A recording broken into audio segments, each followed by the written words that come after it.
محمدا رسول الله. بسم الله الرحمن الرحيم. السلام عليكم warahmatullahi wabarakatuh. Saudara-saudariku, dengan bermohon pada Allah Subhanahu wa taala, semoga seluruh apa yang akan kita pelajari mendapat bimbingan dari Allah sehingga mudah untuk dipahami dan ringan untuk diamalkan. Kita bermohon kepada Allah semoga seluruh saudara-saudari kita yang berkehidupan sampai malam ini, waktu Indonesia bagian Barat dan waktu yang berkesesuaian dimanapun beraktivitas namun belum beriman, semoga diberikan kekuatan dalam jiwa dan lisan mereka untuk mampu bersyahadat sebelum wafat kembali kepada Allah Subhanahu wa taala. Semoga para pelaku maksiat siapapun, dan boleh jadi kita termasuk di antaranya, diberikan kelembutan hati oleh Allah Subhanahu wa taala dan dibimbing untuk bertaubat sehingga dapat meniti jalan kehidupan yang lebih baik, hayatan thayyibah, dan semoga semua kita wafat dalam keadaan yang mulia, husnul khatimah. Di kesempatan malam hari ini kita akan mencoba untuk bersama-sama mengkaji, mempelajari pedoman dalam Al-Quran dan hadis-hadis Nabi Muhammad SAW yang menuntun kita, umat Islam khususnya, agar dapat khusyuk dalam menunaikan salat. Kita akan bagi secara singkat pembahasan di malam hari ini kepada beberapa subtopik pembahasan. Saya setidaknya akan merinci ke dalam 5 pembahasan utama yang tadi diberikan oleh MC kita waktu kurang lebih 45 menit untuk menguraikan sampai 1 jam. Mudah-mudahan sampai di batas waktu yang ditentukan sehingga nanti di pengayaan kita lebih bisa mengeksplor dengan dalam dan luas lagi. Sebelumnya, tentu seluruh apa yang disampaikan dalam Al-Quran dan hadis-hadis Nabi Muhammad SAW berupa pedoman berkehidupan, indahnya dalam Islam, semua teruraikan dengan rinci. Dan dahsyatnya, jelas Allah sudah memberikan satu ruang penjelasan yang sangat komprehensif bahwa tujuan syariat, tujuan pedoman diberikan kepada kita itu dengan ukuran-ukuran yang sangat sistematis, penjelasan yang sangat terukur dan presisinya begitu tinggi. Ya, Allah menyampaikan dalam Al-Quran ketika menurunkan Al-Quran itu sendiri kepada Rasulullah SAW di Quran surah kedua Al-Baqarah ayat 185, Syahrul Ramadan alladzi unzila fihil Quran hudan linnas. Di bulan Ramadan yang mulia itu yang diperintahkan kita menunaikan ibadah siam, puasa, maka diturunkan Al-Quran dan fungsinya hudan linnas sebagai pedoman berkehidupan untuk seluruh manusia. Ini yang membedakan Al-Quran dengan kitab-kitab sebelumnya. Para nabi, rasul sebelum Nabi Muhammad SAW punya kitab-kitab spesifik dan spesial untuk umatnya saja secara lokal. Ya, Nabi Musa mendapatkan Taurat, itu untuk umatnya saja di masa itu, Bani Israel. Quran surah ke-17 Al-Isra ayat yang kedua, wa ataina Musal kitaba wa ja'alnahu hudan li Bani Israel. Dan dengan keagunganku, kata Allah, diberikan kitab kepada Musa, Taurat, Quran surah ketiga Al-Imran ayat ketiga, hudan untuk menjadi pedoman berkehidupan li Bani Israel, untuk Bani Israel saja. Isa, Yesus, Mesias sama, diberikan Injil untuk Bani Israel, lokal sifatnya. Tapi Al-Quran ketika diturunkan, spektrumnya mencakup keseluruhan manusia sampai kehidupan berakhir, hudal linnas. Dan sistematikanya dijelaskan secara rinci oleh Allah Subhanahu wa taala yang mencakup 4 bagian pokok dalam berkehidupan. Baik itu tatanan teologis akidah dalam sikap kita berketuhanan, kemudian yang kedua implementasi dari komitmen berketuhanan itu dengan ibadah, yang ketiga pancaran dari hasil ibadah dalam konteks berkehidupan secara sosial yaitu muamalah, dan yang keempat hiasannya, bagaimana kita beribadah dengan baik dan beramalah dengan indah, itu disebut dengan akhlak. Baik akidah, kemudian ibadah, muamalah ataupun akhlak, itu memiliki pedoman yang sangat terukur yang langsung diberikan tuntunannya di Quran surah kedua Al-Baqarah ayat 151. Kama arsalna fikum rasulan minkum yatlu alaikum ayatina. Sebagaimana kami utus, kami berikan kepada kalian penjelas dari pedoman yang kami turunkan itu, yang menerangkan bagaimana pedoman itu bisa dipraktikkan dalam kehidupan sehingga menghasilkan maslahat dalam setiap titian kehidupan kita. Bentuk pertama, yatlu alaikum ayatina, diturunkan ayat-ayatnya Al-Quran. Kemudian fungsinya dijelaskan, wa yuzakkikum, dengan ayat-ayat itu ketika dibimbing, dijelaskan, memberikan pencerahan kepada jiwa. Yang dengan jiwa yang cerah itu, yang bening, yang baik, maka akan diberikan kemudian sinyal-sinyal kepada seluruh bagian elemen tubuh untuk bersifat dan bersikap sehingga tampil mulia. Kemudian wa yu'allimukumul kitabah wal hikmah. Nah, ini ciri khasnya dalam Islam. Semua tuntunan yang diberikan dalam Al-Quran dijelaskan oleh Rasulullah SAW. Pertama, memiliki tata cara. Ini kita berikan dulu gambarannya supaya cepat. Selalu ada caranya. Jadi kalau kita pun membahas tentang akidah, itu selalu ada pembahasan, dalilnya ada, ayatnya, penjelasan nabinya ada, hadisnya, tata cara berimannya ada, wal hikmah, hikmahnya ada. Selalu ada penjelasan esensinya. Apa maknanya dalam kehidupan? Apa timbangan filosofisnya? Jadi kalau kita masuk ke dalam ilmu logika pun, di mantik misalnya, itu selalu ada dasar epistemologinya, bahkan ontologinya, epistemologi sampai ke aksiologinya, itu sempurna sekali. Sehingga ketika akan disoal dengan akal pun bisa dijawab, ditanya dalil pun bisa dijelaskan, dan dipraktekkan pun bisa nyata contohnya. Wa yu'allimukumul kitabah wal hikmah wa yu'allimukum ma lam takunu ta'lamun. Dan dalam berpedoman itu, berkehidupan itu akan dijelaskan pula hal-hal yang mungkin belum kita ketahui, isyaratnya diberikan sehingga bisa diriset dan menstimulus kecerdasan untuk mendapatkan kehidupan yang berkemajuan. Dalam konteks inilah kemudian kita akan membahas sedikit yang terkait dengan sub pokok yang kedua, terkait dengan ibadah, yaitu sholat. Jadi di akidah nanti ada 6 turunannya, di ibadah ada 4 pokoknya, dari sholat, zakat, kemudian ada puasa dan haji, ini yang pokok, di luar yang furuknya. Kemudian nanti di muamalah juga ada pokok dan cabangnya, di akhlak ada pokok dan cabangnya. Kita hanya akan mengeluarkan di malam ini satu bagian yang pokok dari ibadah, yang paling dasar berupa pembuktian pancaran iman, yaitu sholat. Nah, sholat yang diharapkan ini sedang kita bahas di malam hari ini, menjadikan sholat yang benar, sholat yang menghasilkan kehidupan yang nyaman, yang menenangkan, tadi yang mendapatkan pancaran rezeki yang mudah, dan tentunya semua bahasa ini diistilahkan oleh Al-Quran dengan nama khusyuk. Itulah yang menjadikan kita malam hari ini membahas tentang bagaimana meraih sholat yang khusyuk. Dari 5 gambaran dari Al-Quran tadi, kita akan keluarkan berdasarkan 5 pokok itu, karena itu manhaj Al-Quran dalam menggali semua tatanan syariat. Jadi kita akan keluarkan dalilnya dari Al-Quran, mengapa kita mesti menunaikan sholat yang khusyuk, apa yang dimaksud dengan khusyuk, apa korelasi khusyuk dengan keimanan, kemudian bagaimana khusyuk bisa melahirkan kebahagiaan, dan puncaknya seperti apa menunaikan sholat yang khusyuk itu. Nah, 5 bagian ini yang telah saya coba tuliskan secara detail bagian-bagiannya, dan kita akan bahas dalam kurang lebih tersisa 35-40 menit ke depan. Baik, kalau sudah kita memahami itu dan dasar pembahasannya, mari kita bergeser sedikit kepada subtopik atau bagian-bagian pokok bahasannya. Nah, ini 5 poin yang sudah saya keluarkan, dan pelan-pelan kita akan uraikan. Kita mulai dulu untuk menghadirkan motivasi yang kuat kenapa kita harus mendapatkan khusyuk dalam sholat. Maka kita turunkan dulu dalil yang pertama sebagai pembuka atau muqaddimah awal. Saya berikan di sini Quran surah ke-23 ayat 1 sampai dengan 11. Kemudian saya lingkari ayat yang keduanya, kemudian 10 dan 11-nya. Yang tadi dibacakan oleh qari'ah kita, semoga Allah memberikan kemuliaan kepada beliau dan kita yang mendengar dan menyimaknya. Pelan-pelan sebentar ya. Mari kita mulai. Ini dasar pembahasan yang coba saya sesuaikan dengan prinsip Al-Quran. Ya, jadi kita mengurainya seperti Al-Quran menjelaskan kepada kita. Kita buka dengan dalil ayatnya dulu. Mengapa kita mesti menunaikan sholat dengan khusyuk? Atau bahasa lainnya, apa manfaat sholat khusyuk itu? Baik, Allah langsung menjawab di Quran surah ke-23, surah Al-Mu'minun, di ayat yang pertama sampai ayat yang ke-11. Ya. Baik, saya bacakan yang pertama. Qad aflahal mu'minun.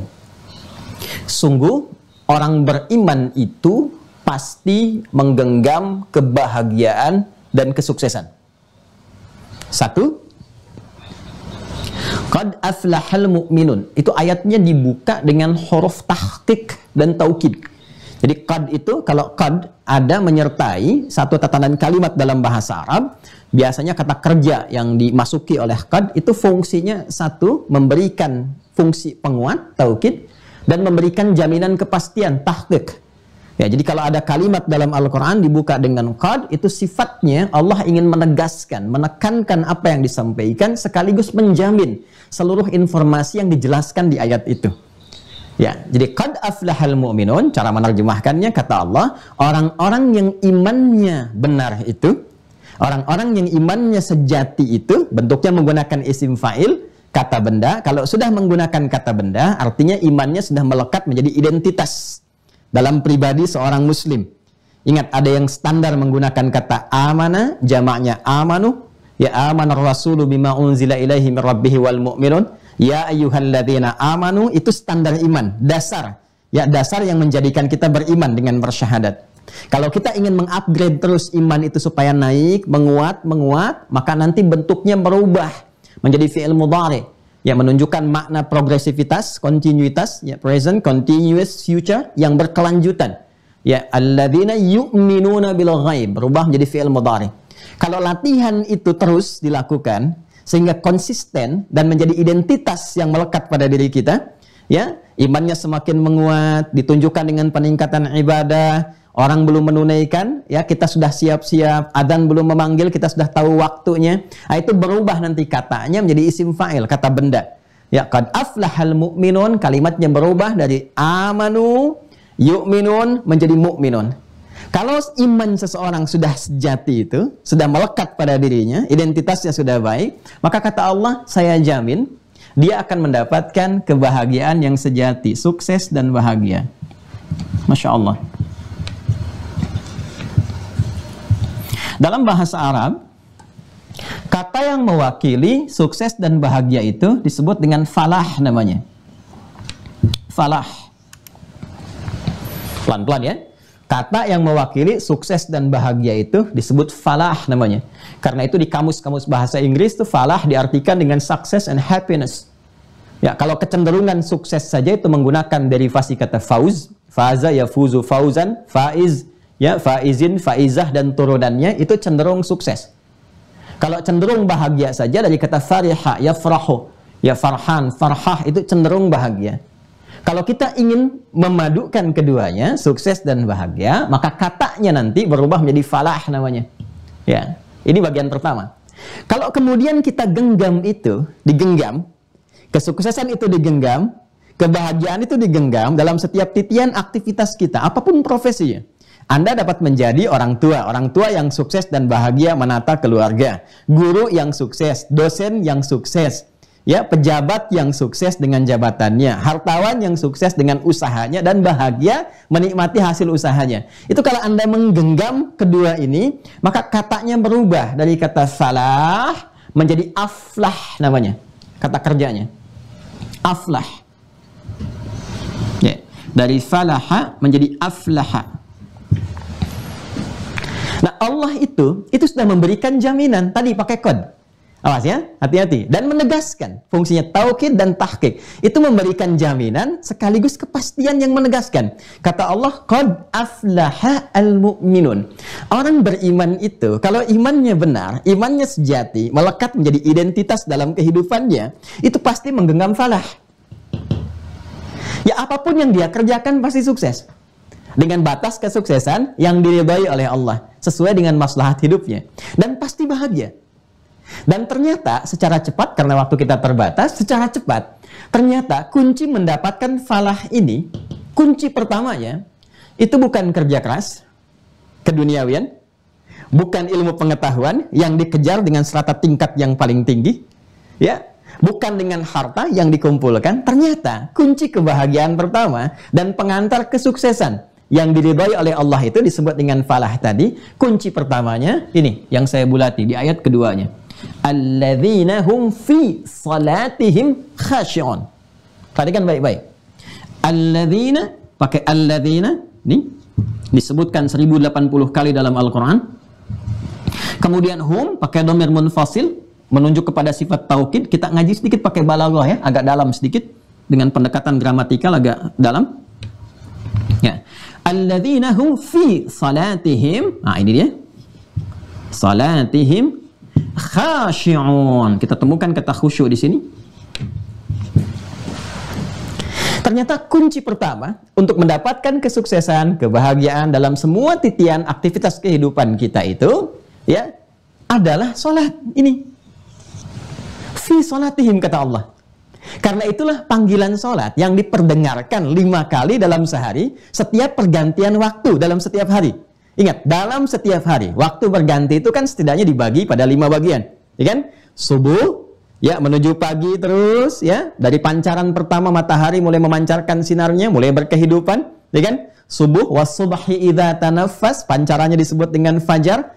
Kemudian masuk ke waktu siang, ya, jelas terang zuhur, menuju kepada sore, waktu dimanfaatkan asar, kemudian menjelang berakhir akan di pertemuan awal malam, muqaddimatul lail, maghrib, sampai ke malam, isya, gelap. Subuh, zuhur, asar, maghrib, isya. Anda bisa bayangkan, di setiap pergantian waktu dalam sehari, diperdengarkan di telinga kita. Pada orang yang masih memiliki pendengaran, pada yang masih mau mendengar. Dalam bahasa Arab, ya, telinga itu disebut dengan udhun. Jamaknya disebut dengan adhan. Memanggil pada yang masih ingin memfungsikan pendengarannya di telinganya itu disebut dengan adhan. Dan dalam adhan, setiap perpindahan waktu kita diingatkan. Hidup kamu itu mesti bahagia. Kamu mesti sukses. Jadi kalau ada orang Islam mendengar panggilan itu, seharusnya ada getaran dalam jiwanya. Karena itu panggilan yang mengarahkan dia pada kesuksesan, ya, yang dijamin langsung oleh Allah. Itu yang dikhitab imannya itu. Ya, yang dikhitab imannya. Karena itu di Quran surah ke-8 Al-Anfal, di ayat yang kedua, itu ciri khas insan beriman yang sejati, mukminun itu baru dengar azan saja suara Allah, itu sudah ada sinyal menyambut dalam jiwanya, dalam qalbunya. Ya, perhatikan Quran surah ke-8 Al-Anfal ayat kedua. Innamal mu'minuna. Di sini qad aflahal mu'minun. Di yang Al-Anfal innamal mu'minuna alladzina idza dzukirallahu wajilat qulubuhum. Sungguh insan beriman yang sejati itu kalau imannya sudah menjadi identitas dalam dirinya, ciri khasnya jika mendengar panggilan disebutkan nama Allah, wajilat qulubuhum, ada getaran dalam kalbunya. Dan kalbu itu tempatnya iman. Jadi kalau dipanggil Allahu Akbar, ada getaran tuh. Ya, alhamdulillah kalau sudah ada sinyal dalam hati kita merespon, itu tandanya imannya bagus. Ya, tapi tidak cukup sampai situ. Ketika kemudian diperdengarkan di telinga kita, diajak hayya 'alas shalah, hayya 'alas shalah, ayo salat, ayo salat. Anda bertanya, untuk apa salat ya Allah? Langsung dijawab, 5 kali diperdengarkan setiap pergantian waktu. Hayya 'alal falah. Supaya kamu bahagia. Supaya kamu sukses. Jadi ternyata sholat itu mengantarkan pada kesuksesan. Sholat itu kunci kebahagiaan. Perhatikan betapa orang-orang Islam, pengikut Nabi Muhammad SAW di kalangan para sahabat itu, ketika mulai awal berhijrah, di awal pertama kali, tahun pertama sebelum berangkat, setahun sebelum berangkat, usia Nabi 52 tahun, ya usia dakwah di kota Mekah kurang lebih 12 tahun, kemudian diberikan oleh Allah satu syariat pembuka, pembukanya bukan haji, bukan umrah, ya bukan zakat, tapi sholat. Dan sholat itu yang kelak mengantarkan pribadi mereka di semua aspek kehidupan. Tidak ada satupun di antara sahabat itu yang mengalami kehidupan kecuali bahagia dalam hidupnya dan sukses dalam setiap titian karirnya. Jadi kalau Anda bertanya, apa manfaat khusyuk dalam sholat? Allah sendiri yang menjawab, menjamin dan menegaskannya. Menjawab, menjamin dan menegaskannya. Kalau Adi Hidayat yang jawab, Anda bisa abaikan. Tapi kalau Allah yang memberikan jawaban, maka disitulah kemudian iman kita dipertaruhkan. Ya. Kata Allah, qad aflahal mu'minun alladzina hum fi salatihim khashi'un, yaitu salat yang khusyuk mengantarkan Anda kepada jaminan kesuksesan dan kebahagiaan. Dan tawaran ini diberikan secara terbuka untuk siapapun. Karena itu menggunakan kata alladzina. Ismun mausulun yadullu 'alal jam'il jam'iyah. Ya, isim mausul, kata sambung, konjungsi yang menunjuk pada bentuk jamak tanpa batas. Sifatnya komprehensif dan holistik. Ya. Mau laki-laki, perempuan, tua, muda, besar, kecil, status sosialnya, kaya, cukup, pejabat atau biasa dan sebagainya, sipil, militer. Kalau Anda benar tunaikan dengan baik, maka lihat miniatur kehidupan di masa Nabi. Yang di militer ada dari 12.000 sahabat, 38 yang jadi panglima, satu kualitas panglimanya bisa menaklukkan Persia dan Romawi. Yang di birokrat ada bagaimana Amr bin As itu melakukan ekspedisi dari Afrika Utara, dimulai dari Mesir, Libya, Tunisia, Aljazair, Maroko, terus sampai kemudian ke Syam. di Syria itu dan sukses keseluruhannya. Ada yang jadi duta besar kemudian seperti Mu'adz bin Jabal di Yaman, sukses mengentaskan kemiskinan hanya dalam waktu 3 tahun dan seterusnya. Semua contoh miniatur kehidupan kita dapati. Sampai dengan tegas Allah mengatakan di Quran surah ke-33 ayat 21 itu, laqad kana lakum fi rasulillahi uswatun hasanah. Kalau kita bisa ikuti bagaimana Nabi menunjukkan, maka keteladanan itu akan menebar kepada orang yang mengikutinya sehingga jadi contoh di setiap masa kehidupannya. Ini jawaban pertama ketika kita bertanya mengapa tema malam ini mesti khusyuk dalam sholat. Dapat apa kalau kita khusyuk sholatnya? Maka jawaban pertama untuk pertanyaan Pak Din di awal tadi, ya kan? Apa hal yang nyata yang bisa kita dapatkan dalam kehidupan dunia? Maka ini yang pertama, kata Allah, aku jamin, aku tegaskan, pasti sukses dan bahagia. Nanti tinggal pertanyaannya, apakah setiap orang yang sholat itu bisa sukses dan bahagia? Kenapa ada orang sudah banyak sholat, bahkan tambah sunnahnya, tapi belum merasakan kesuksesan dan bahagia yang diidamkan? Boleh jadi persoalannya nanti dalam sifat kekhusyuannya itu. Alladzina hum fi salatihim khashi'un. Allah tidak mengatakan alladzina hum musallun, yaitu mereka lah orang-orang yang mau sholat. Tidak. Alladzina hum fi salatihim khashi'un. Ini dunia sukses, tapi akhirat nestapa, tidak ideal. Karena doa insan beriman di Quran surah kedua Al-Baqarah ayat 201. Paling kanan sebelah bawah di mushaf standar. Ya, Quran surah kedua Al-Baqarah ayat 201. Ini doa insan beriman yang paling ideal. Wa minhum may yaqulu Rabbana atina fid dunya hasanah wa fil akhirati hasanah wa qina adzabannar. Karena insan beriman itu, nanti simpul iman itu ada 6, simpul yang kelimanya dia yakin bahwa ada kehidupan nyata setelah meninggalkan dunia. Dunia ini nyata, pasca dunia itu real juga, nyata juga. Iman dia yang menjadikan dia yakin dengan itu. Quran surah kedua Al-Baqarah ayat keempat. Wabil akhirati hum yuqinun. Dan mereka yakin akhirat pun nyata. Karena mereka yakin akhirat itu nyata, mereka siapkan saat di dunia untuk mencari bekal. Kan? Nggak ada ruginya kan? Ya. Alhamdulillah kita dapatkan nyata sesungguhnya, dapat manfaatnya. Ya kan? Baik. Apa yang harus disiapkan? Kata Allah, ternyata bekal terbaik untuk mendapatkan kehidupan real di akhirat, yang bahagia, yang sukses, yang puncak tertingginya, senantiasa keluar di setiap fitrah lisan manusia ketika ditanyakan, bahkan menjadi tempat-tempat hunian, klaster Firdaus, Taman Firdausi, Paradise, dan sebagainya, gitu kan? Baik, bukankah jaminan surga Firdaus itu pun dibuka dengan sholat yang khusyuk? Kalau tadi tilawahnya ya sempat tersambungkan sampai dengan sempurna kita dengar sampai ayat 10, 11. Ya, perhatikan ayat 10-nya Quran surah ke-23 itu. Ulaika humul warithun. Ayat 11-nya alladzina yarithunal firdausa hum fiha khalidun. Mereka itulah para pewaris yang tengah beraktivitas di bumi. Mewarisi apa? Alladzina, pakai alladzina lagi, sehingga memberikan kesan bahwa surga Firdaus itu terbuka. Bukan hanya untuk 1-2 kalangan saja, siapapun mampu untuk bisa mendapatinya sepanjang memenuhi syarat dan ketentuannya. Ya, alladzina yarithunal firdausa, yaitu para pewaris surga Firdaus, hum fiha khalidun, yang mengalami kehidupan nyata di sana secara abadi. Jadi Anda bayangkan, di dunianya sukses dan bahagia, akhiratnya dapat Firdaus, waqina adzabannar, dan terjauh dari ancaman neraka. Nah, indahnya apa? Ternyata surga Firdaus pun tempat terindah, terbaik, teristimewa ketika seseorang ya kemudian berakhir di penghujung kehidupan akhiratnya itu, pintu pertamanya ini amalnya. Alladzina hum fi salatihim khashi'un. Jadi ternyata salat khusyuk itu menentukan kebahagiaan, kesuksesan dunia. Ya. Plus menjadi timbangan kebahagiaan dan sukses pertama untuk hidup akhirat. Ya.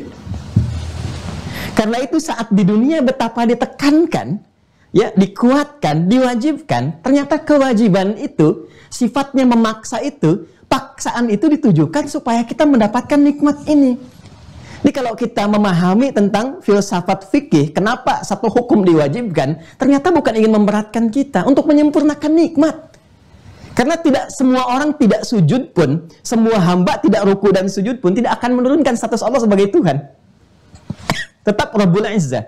Tapi kenapa ada hukum wajib? Ternyata saking Rahman dan Rahimnya Allah memaksa kita. Rahman Allah memaksa kita mendapatkan kebahagiaan dan sukses dunia. Rahim Allah memaksa kita mendapatkan tempat termulia saat di akhirat. Karena sayang Pak, Bu. Kalau nggak sayang nggak akan dipaksa. Ya, itu yang menjadikan kemudian banyak firman dalam Al-Quran dijelaskan, ya, hikmahnya kenapa menjadi wajib, ternyata menyempurnakan nikmat. Pembuka sholat saja kita dengan wudhu, itu jelas ujung ayatnya. Quran surah kelima Al-Ma'idah di ayat ke-6, yaitu pembuka sholat dalam wudhu, pengantar pada kehusyuan pertama. Kalau sampai kita akan bahas ke fase itu. Itu ditutup ayatnya, Quran surah 5 Al-Ma'idah, ayat yang ke-6, dengan kalimat indah.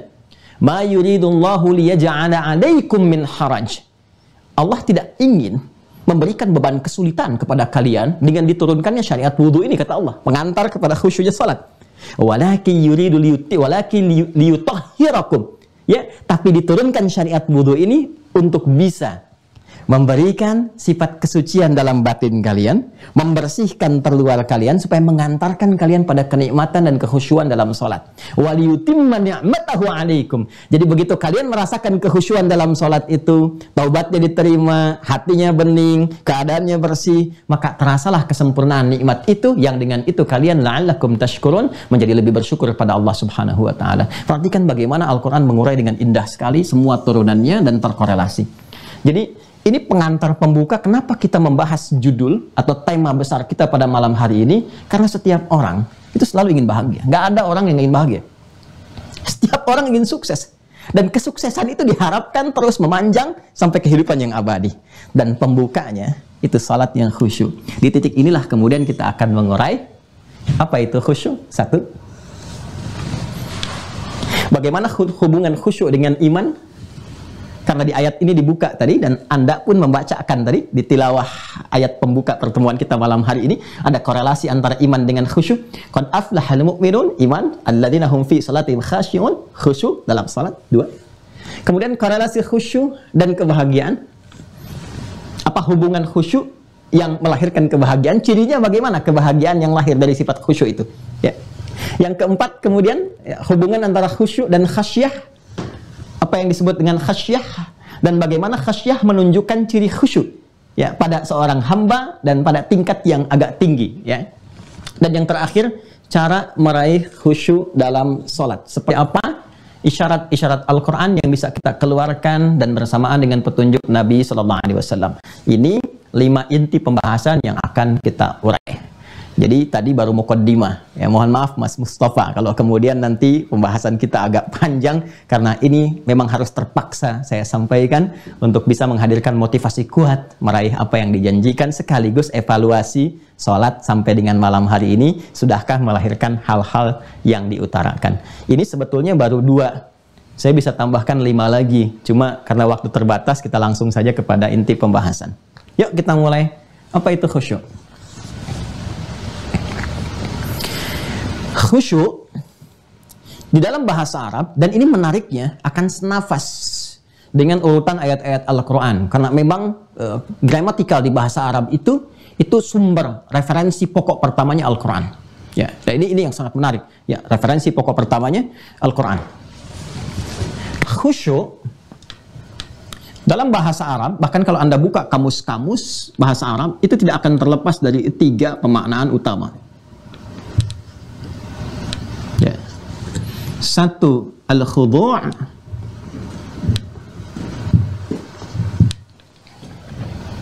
Yang kedua, ad-dhillu. Yang ketiga, as-sukun. Dan pembahasan kita tidak akan jauh dari 3 bagian ini. Al-khudu', ad-dhillu, was-sukun. Menariknya, ketiganya ini pun telah diuraikan oleh Al-Quran jauh sebelum para ulama merumuskan kamus-kamus bahasa Arab itu. Kita temukan khudu', ini dalilnya, Quran surah ke-54 ayat ke-7, surah Al-Qamar ayat yang ke-7, ya. Tadi saya akan konsisten pada metodologi yang diterangkan oleh Al-Quran. Jadi saya mengacu ke urutan ayat Al-Quran saja. Saya sampaikan dalilnya dulu, saya jelaskan kemudian maknanya, lalu tata caranya dan hikmahnya, ya. Quran surah ke-54 Al-Qamar ayat yang ke-7. Khusya'an absaruhum yakhrujuna minal ajdathi ka'annahum jaradun muntashir. Ini memberikan sifat nanti ketika manusia dibangkitkan dalam kubur, ya kan? Nampak kemudian terutama ada orang-orang yang tidak beriman. Ini menariknya nih. Orang yang khusyuk nanti yang punya sifat 3 ini, dia khusyuk saat di dunia, dia akan dibangkitkan oleh Allah dengan apresiasi yang tinggi dan tadi yang dijanjikan. Tapi kalau dia tidak mendapatkan sifat khusyuk atau berkebalikan dengan sifat khusyuk di dunia, maka oleh Allah dipaksa khusyuk untuk di akhirat tapi dengan makna yang negatif. Ingat ya? Di dunia khusyuk maknanya positif. Tapi kalau sampai ke akhirat, di dunia nggak khusyuk, di akhirat nanti dipaksa khusyuk tapi dengan makna yang negatif. Ya, di antara makna itu kita akan kembali ke sini. Khudu' ya, yaitu sifat yang merendah.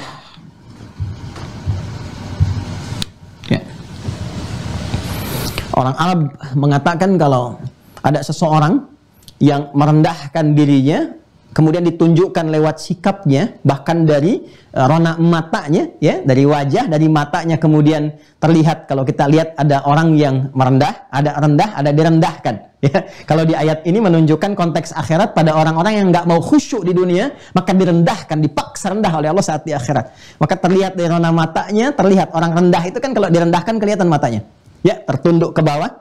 Ya, makanya dalam bahasa Arab itu nanti disebut dengan kasrah, khafad, dipaksa untuk turun harakat dari atas ke bawah. Ya, fathah itu kan nasab. Nasab itu sesuatu yang kokoh, ya, terpancar, kokoh, kuat, nggak goyah. Kalau sudah ke bawah, kasrah, khafad, turun, pecah, hancur. Ya. Nah ini khudu berarti sesuatu yang merendah serendah-rendahnya. Itu makna positifnya. Negatifnya direndahkan serendah-rendahnya. Jadi ada merendah, ada direndahkan. Ya. Satu, khudu, sikap merendah yang menunjukkan pada makna penghambaan. Jadi serendah-rendahnya menunjukkan bahwa kita memang di bawah. Itu khudu namanya. Ya. Karena itu dalam sholat nanti kita dipaksa oleh Allah untuk merendahkan diri serendah-rendahnya untuk menunjukkan kita itu hamba. Ya. Tingkat kemuliaan manusia itu kan ada pada kepalanya, kan? Karena itulah dia dihormati. Di Arab tuh ada budaya nggak boleh pukul kepala, ya kan? Atau merendahkan. Bagian wajah itu kan tampak semua ekspresi bagian tubuh kita. Nah, dalam sholat itu dipaksa oleh Allah, ya, diminta oleh Allah untuk merendahkan dengan serendah-rendahnya. Ya. Nah, itu yang disebut dengan khudu bagian pertama. Saat kita sujud, ya, sujud itu pancaran dari sifat kekhuduan. Nanti prakteknya kita akan tunjukkan bagaimana meraih sifat khudu ini dalam sholat, prakteknya kita tunjukkan. Tapi saya berikan contoh dan korelasinya dulu. Jadi yang pertama, makna khusyuk punya makna yang pertama yaitu sifat yang merendah, serendah-rendahnya, ya, yang memiliki unsur penghambaan. Ini. Jadi yang dimaksud bukan sifat rendah hati, ya, dalam arti tawadhu di sini, ya, dalam arti lebih kepada menghambakan diri serendah-rendahnya. Khudu. Satu. Dua, ada juga bermakna dhillun atau dhillah. Ya, ini kalau dalam bahasa positif lebih kepada makna metafor. Ya, metafor, sesuatu yang menghadirkan makna kalau bahasa agak tingginya hina, gitu kan, menghinakan diri, tapi dalam konteks yang positif. Ya, yang merendah seakan-akan memang kita nggak punya apa-apa, ya, lemah kita, yang nggak ada sifat-sifat yang hebat, yang kuat. Nah itu sifatnya dhillah namanya. Ya, secara positif. Tapi kalau konteksnya akhirat, ya, pada orang-orang yang nggak pernah mau merendahkan diri di hadapan Tuhan, nggak mau menghamba, itu nanti dihinakan sehina-hinanya dengan semua sifatnya. Kalau sudah pakai sifat, pakai tak nanti di ujungnya. Dari dhillun jadi dhillah. Pindah ke Quran surah ke-68, Al-Qalam, ayat 43. Ya. Khashi'atan absaruhum tarhaquhum dhillah. Nah ini. Wa qad kanu yud'auna ila sujudi wa hum salimun. Tuh, sesuai kan dengan yang tadi disampaikan? Ya, kalau yang ini khusya'ah, yang ini khasyi'ah. Ya, kalau sudah pakai dhillah, disamakan nanti ditambahkan dengan sifat hinanya. Khasyi'atan absaruhum. Ada orang-orang yang saat di dunia itu nggak mau merendahkan dirinya, nggak mau khudu, nggak mau menghamba, ya kan? Nah, maka saat di akhirat nanti Allah rendahkan dia, tarhaquhum dhillah, sehina-hinanya. Ya, sehina-hinanya. Jadi makna khusyuk itu punya makna positif dengan makna dhillun, yaitu menghinakan diri di hadapan yang paling istimewa. Ya. Menghinakan diri di hadapan yang paling istimewa itu bukti merendah, kan? Ya. bukti kerendahan hati dan jiwa sekaligus. Ya, sifat menghinakan diri. Ya. Ini citranya positif ya, bukan citra yang negatif di sini, bukan. Ya. Menghinakan diri di hadapan ya, yang paling berkuasa, yang paling istimewa. Ya, yang paling kuasa istimewa. Ini saya sebut maha aja ya, yang maha gitu. Kalau sudah maha kan gak ada yang lain. Ya, Anda bisa bayangkan, kadang-kadang di hadapan pimpinan saja kita sudah merendah kan? Ya, ada yang menghinakan diri, ada yang jalan, ya, ada yang sambil membungkuk, ya, ada yang sambil kemudian merangkak dan sebagainya di hadapan manusia loh, ya kan? Maka Allah memaksa, tidak seperti itu. Ada yang maha, ada yang paling, ada yang segalanya kata Allah. Maka dipaksa saat di dunia, semua manusia siapapun itu, untuk ditunjukkan di hadapan Allah semuanya setara, semua abdun, semua ibad. Jabatan sosial dalam kehidupan tidak akan memengaruhi sifat penghambaan kepada Allah. Anda punya jabatan tertinggi di keduniaan, harta paling banyak, ilmu paling luhur di hadapan Allah. Semua khudu wa dhillah. Makanya sujudnya sama. Silahkan cek. Tidak ada Anda presiden sujudnya misalnya setengah dari keningnya. Nggak ada. Anda hartanya paling banyak, sujudnya setengah ruku. Nggak ada. Semua sempurna. Sifatnya sama. Karena itu orang-orang yang tidak pernah mau menghudukkan diri, menjulurkan diri, mengkhusyukkan saat di dunia, dengan posisi tertingginya saat sujud itu, posisi tertinggi hamba di hadapan Allah saat rendah. Ingat itu ya. Jadi begitu seseorang mulai banyak menghamba, merendah, diangkat statusnya. Makanya Nabi Muhammad itu ketika diangkat dengan status tertinggi lewat peristiwa Isra dan Mi'raj itu nama diksi yang disebutkan oleh Al-Quran, bukan kerasulannya, bukan kenabiannya, bukan nama sifat yang melekat kepada beliau, Muhammad, Ahmad, Mahi, Kafi dan sebagainya, tapi yang disebutkan adalah sifat penghambaannya. Quran surah 17 ayat 1. Subhanalladzi asra bi abdihi, bukan bi rasulihi, bukan bi nabiyhi, ya, dan seterusnya, tapi bi abdihi. Jadi ketika seseorang itu mampu menghambakan diri, menghinakan diri di hadapan Rabbnya serendah-rendahnya, maka feedback yang diberikan oleh Allah mengangkat dia setinggi-tingginya. Tapi orang-orang yang nggak pernah mau sujud dengan sifat khudu dan dhillah, saat di akhirat dipaksa oleh Allah, kemudian mohon maaf sebesar-besarnya ditampakkan kepada semua hamba, dipamerkan. Ya, kalau sekarang ada orang-orang berbuat kriminal dipamerkan tuh ya, nanti dipamerkan saat di akhirat. Nih, ya, khasya'atan absaruhum, kelihatan matanya dan nunduk, takut, malu, bercampur begini. Tarhaquhum dhillah, dan dihinakan oleh Allah. Wa qad kanu yud'auna ila sujudi. Mereka itu dulu di dunia dipaksa khusyuk enggak mau, diminta sujud enggak mau. Wa hum salimun, karena merasa sejahtera hidupnya. Karena merasa tinggi, karena merasa hebat dengan kedudukan, mewah dengan harta benda, udah nggak perlu sholat lagi, nggak perlu menghamba lagi, ya, petantang petenteng di muka bumi, tidak ingat kalau pernah dulu ada Firaun, ada Namrud, ada Qarun, ya, dan seterusnya. Maka kata Allah, orang-orang yang tidak mau menghambakan diri saat di dunia, saya paksa dengan kerendahan saat di akhirat dan dihinakan. Jadi ini gambaran yang kedua. Ketiga, khusyuk juga punya makna sukun. Sukun. Bukan sukun buah ya. Buah saat di atas itu sukun. Kalau jatuh ke bawah kasrah. Ya, kalau sudah dimasak dipotong-potong itu jadi fathah. Kalau dikumpulkan jadi dhammah. Saya waktu di Garut dihidangi sukun buah ya. Ada datang suaminya bawa, Ustadz ini sukun. Saya bilang bukan Pak, ini fathah. Kalau sukun masih di atas bulat. Jatuh ke bawah itu kasrah. Anda potong-potong fathah, dihidangkan banyak dhammah. Nah, sukun ini sebentar ya, sini ada keterangannya di Quran surah Thaha ayat 108. Ada ayatnya? Quran surah Thaha surah 20 ayat 108. Sudah, langsung ke ujungnya. Langsung ke ujungnya. Khasya'atil aswatu lirrahman fala tasma'u illa hamsa. Pada saat itu semua dibangkitkan dalam kubur mengikuti seruan. Hati-hati. Yauma idzi yattabi'una ad-da'iya la iwajalah. Ada seruan, bangkit dari kubur, bangun semua, kemudian diikuti, nggak ada yang belok-belok, la iwajalah. Lurus ikuti semua seruan itu, perintah diikuti. Dan yang paling menarik, ini dia, khasya'atil aswat. Khasya'atil aswat di sini bermakna sukun. Ya, semuanya tenang. Semuanya tenang sekali, tenang. Masya Allah, persis kayak Zoom kayak gini tuh, nggak ada yang bersuara. Ya, yang taklim tenang, ini sukun nih sekarang, sedang sukun. Yang orang Arab mengatakan begini, sakanatis syajaratu idza dhahabatir rih, idza dhahabatir rih. Sakanatis syajaratu, tangkai pohon itu begitu tenang. Idza dhahabatir rih, jika angin yang menerpanya sudah pergi. Jadi begitu pergi, tenang, diam, nyaman. Nah, itu sukun namanya. Ya. Ya, sifat tenang yang melahirkan satu ketentraman dalam jiwa. Ketentraman dalam jiwa. Nah, jadi kalau kita padukan, satu khudu', kedua dhillun, ketiga sukun, tiga-tiganya kita satukan, sikap menghambakan diri serendah-rendahnya, sikap menghambakan diri serendah-rendahnya dan menghinakan keadaan kita di hadapan Allah, sehingga dengan itu melahirkan ketenangan dan ketentraman di dalam jiwa. Itulah yang disebut dengan khusyuk namanya. Bagian pertama. Pelan-pelan ya.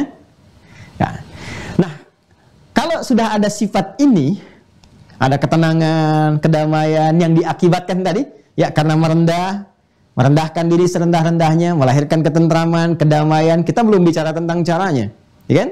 Nanti ada rasa, ada pancaran ke dalam bagian tubuh kita, merasakan pancaran-pancaran itu. Ya, ada kenikmatan, enak, nyaman. Nanti puncaknya ada yang nangis, itu kan? Ada yang merasakan sesuatu, sensasi sendiri tersendiri dalam jiwanya, dalam dirinya. Ya, karena kekhusyuan itu yang melekat nanti dalam kalbu, dalam iman, itu akan dipancarkan ke dalam semua bagian tubuh. Ya, paling gampang ini ya, nih lihat bagan ini. Saya tunjukkan ke sini. Saya buat bagan seperti ini untuk memberikan gambaran di Al-Quran bagaimana tentang diri kita dijelaskan oleh Allah dalam Al-Quran. Ini anatomi manusia ya. Tapi saya tidak bicara tentang fisiknya saja. Ya, saya tidak bicara tentang aspek biologis ya atau fisiologis manusia. Saya bicara tentang keseluruhan manusia. Seperti apa unsur yang menyusun bagian-bagian manusia. Dulu pernah kita bahas secara singkat juga. Ya, secara singkatnya disebut manusia kalau ada fisiknya, jasmaninya, tubuhnya. Dan ini bagian pertama yang dicipta. Kemudian juga ada akalnya, ini yang membedakan dengan hewan. Dan ada rohnya, ini yang memberikan unsur kehidupan. Rohani, aklani, kemudian jasmani. Ya, ini nanti digabungkan di Quran surah ke-15 ayat ke-28. Wa idh qala rabbuka lil malaikati inni khaliqum bashar min salsalin min hama'in masnun fa idza sawaituhu, ini ke sini, wa nafakhtu fihi min ruhi. Ini di tiga bagian. 1, 2, 3. Jasmani, aklani, rohani. Akal nggak ada, hewan. Roh tidak ada, meninggal. Ya, jadi harus ada ketiga bagian ini. Pelan-pelan, sebentar. Unsur tertingginya yang memberikan support kehidupan tuh di sini, roh. Roh. Ini yang paling tertingginya. Dan ini nanti yang membawa langsung nilai-nilai kemuliaan yang diberikan oleh Allah secara langsung, sumbernya langsung dari Allah. Ya. Itu di Quran surah ke-17 Al-Isra di ayat ke-85. Wa yas'alunaka 'anir ruh qulir ruh min amri rabbi wa ma utitu minal ilmi illa qalila. Ruh secara singkat ditiupkan nanti kepada fisik ke sini. Jadi fisik diciptakan terlebih dahulu, berproses. Di Quran surah ke-15 ayat ke-28, rinciannya di Quran surah ke-22 Al-Hajj di ayat yang ke-5. Termasuk nanti ada di Quran surah ke-23 Al-Mu'minun di ayat yang ke-12 sampai ke-15-nya. Hadisnya nanti ada di Al-Arba'in misalnya. Ya, Al-Imam An-Nawawi, ini yang paling gampang diakses. Hadis yang keempat dari Ibnu Mas'ud, an Abi Abdurrahman Abdullah bin Mas'udin. Ya. Usia 4 bulan ditiupkan roh. Roh masuk ke dalam fisik. Perhatikan baik-baik. Ya. Ketika masuk ke dalam fisik, tempatnya di sini. Ini nanti ada kaitan dengan sholat. Mohon fokus baik-baik ya. Ini agak dalam sekali, tapi saya coba sampaikan semudah-mudahnya. Roh masuk ke dalam fisik, ketika ditiupkan, masuk ke dalam fisik. Wa nafakhtu fihi min ruhi. Ya. Maka nanti masuknya ini ke dalam fisik lewat sini. Satu sodron. Nih. Jamaknya sudur. Ini ruang pertama, roh masuk dalam sodron. Jamaknya sudur. Pelan-pelan. Awas, nanti ada hubungan dengan sholat. Karena saat kita mengangkat tangan dan bersedekap, telapak tangan ini nanti ditutup begini, diletakkan di sodrun kita. Ya, ada hubungan, awas hati-hati ya, dalam sekali ini. Di dalam sodrun, ini ada qalbun. Jadi sodrun itu ruang yang besar. Di dalamnya ada qalbu, ini. Roh masuk ke dalam qalbu, nanti menjadi nafas ini. Dalam nafas di sini, masuk ke nafas. Jadi sodrun, qalbun, nafsun. Karena itu roh kalau sudah masuk ke dalam fisik, namanya nanti berubah menjadi nafas, karena tempatnya ada dalam nafas ke sini. Ya, dari sodrun, qalbun, ke nafas ke sini. Karena itu ketika masuk ke sini, sempurna manusia, ya, mulai kemudian dapat tanda-tanda kehidupan, diserap ke dalam bahasa Indonesia, menjadi bernafas, bisa bernafas, nafas sempurna penciptaan, nafasnya terwujud. Nah, saat masuk ke dalam nafas ini, dalam roh ini sudah ada dua potensi.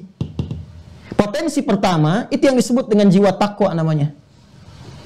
Nah, dalam takwa itulah ada iman, yang memiliki 6 pokok yang kita kenal dengan rukun iman. Jika mampu membangkitkan nilai-nilai keimanan ini, di sifat takwa ini, maka akan memancarkan energi-energi positif yang disebut dengan khairat, pancaran-pancaran yang bernilai sifat-sifat kebaikan. Jadi jujur itu ada di sini, rendah hati ada di sini, ya, sabar ada di sini. Semua sifat-sifat baik itu yang mengantarkan pada kebahagiaan itu ada di sini. Untuk mempercepat ini keluar, nanti Allah memberikan 2 hal. Secara alamiah nanti ada potensi yang menjadi katalis mempercepat ini supaya keluar. Ya, disebut dengan fujur namanya. Jadi kalau di sini ada jujur, di sini kemudian diciptakan dusta. Kalau di sini ada sabar, di sini diciptakan marah. Ya, marah diciptakan bukan ingin membuat seseorang jadi pemarah, bukan. Tapi supaya menjadi katalis, mensupport, mempercepat supaya sabarnya muncul. Sebab kalau nggak ada marah, bagaimana diketahui sabar? Anda pulang ke rumah, ya, tiba-tiba istri mengatakan, sabar ya Pak, sabar. Nggak ada kejadian, nggak ada hujan, nggak ada kilat. Istri mengatakan sabar. Apa sebabnya? Ya, harus ada dulu pemicunya. Ini katalisnya, fujur. Karena itulah ketika nafas diciptakan sempurna, Allah langsung tegaskan. Di dalamnya ada takwa dan fujur. Quran surah ke-91, di ayat 7 sampai dengan 10, sampai mendapatkan falahnya. Wa nafsi wa ma sawaha, dan demi nafas bila telah sempurna penciptaannya. Wa ma sawaha, balik ke Quran surah 15 ayat 28. Fa idza wa idz qala rabbuka lil malaikati inni khaliqum basyara min salsalin min hama'in masnun. Teruskan. Fa idza sawaituhu, jika aku telah sempurnakan. Kapan sempurna? Dijawab di Quran surah 91 ayat ke-7.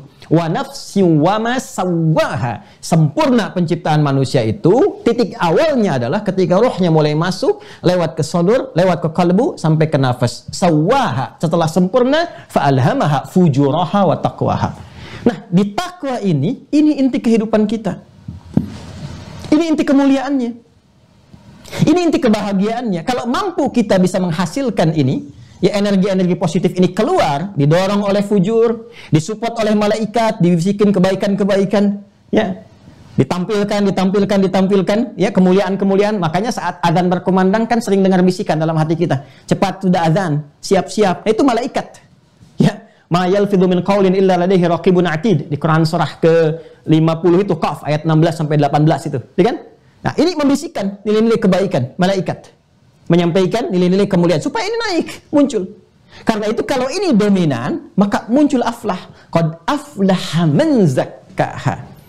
Kalau dia sudah bisa membangkitkan nilai kemuliaannya yang dipancarkan lewat 6 rukun itu, 6 pondasi, 6 pokok imannya, dia mensupport takwanya, maka naiklah sifat-sifat baiknya. Ini yang menjadikan orang-orang itu, ya, tampil mulia dengan sokongan nilai keimanan, muncul sifat-sifat kemuliaan, khair tadi, keluar kemudian ke sini, ditangkap oleh akal, diinstruksikan kepada bagian fisik untuk bersikap. Muncullah di situ sikap-sikap yang disupport oleh iman. Kalau sudah imannya mensupport karena dari jiwa takwa, yang muncul semua kebaikan. Makanya semua bagian anggota tubuh kita ini, di dalam Al-Quran, sebelum disebutkan fungsinya, disebutkan imannya dulu. Yuk kita cek ya. Saya mulai dari atas secara cepat misalnya. Ya, mata nih, mata. Ya, mata itu sebelum disebutkan fungsinya, imannya dulu. Dan tingkat imannya ke sini, ke mukminun tadi. Quran surah ke-24, surah Cahaya, ayat 30 untuk laki-laki, Ayat 31 untuk perempuan. Qul lil mu'minina, katakan pada pria-pria yang merasa memiliki iman dan imannya benar. Yaghuddu min absarihim.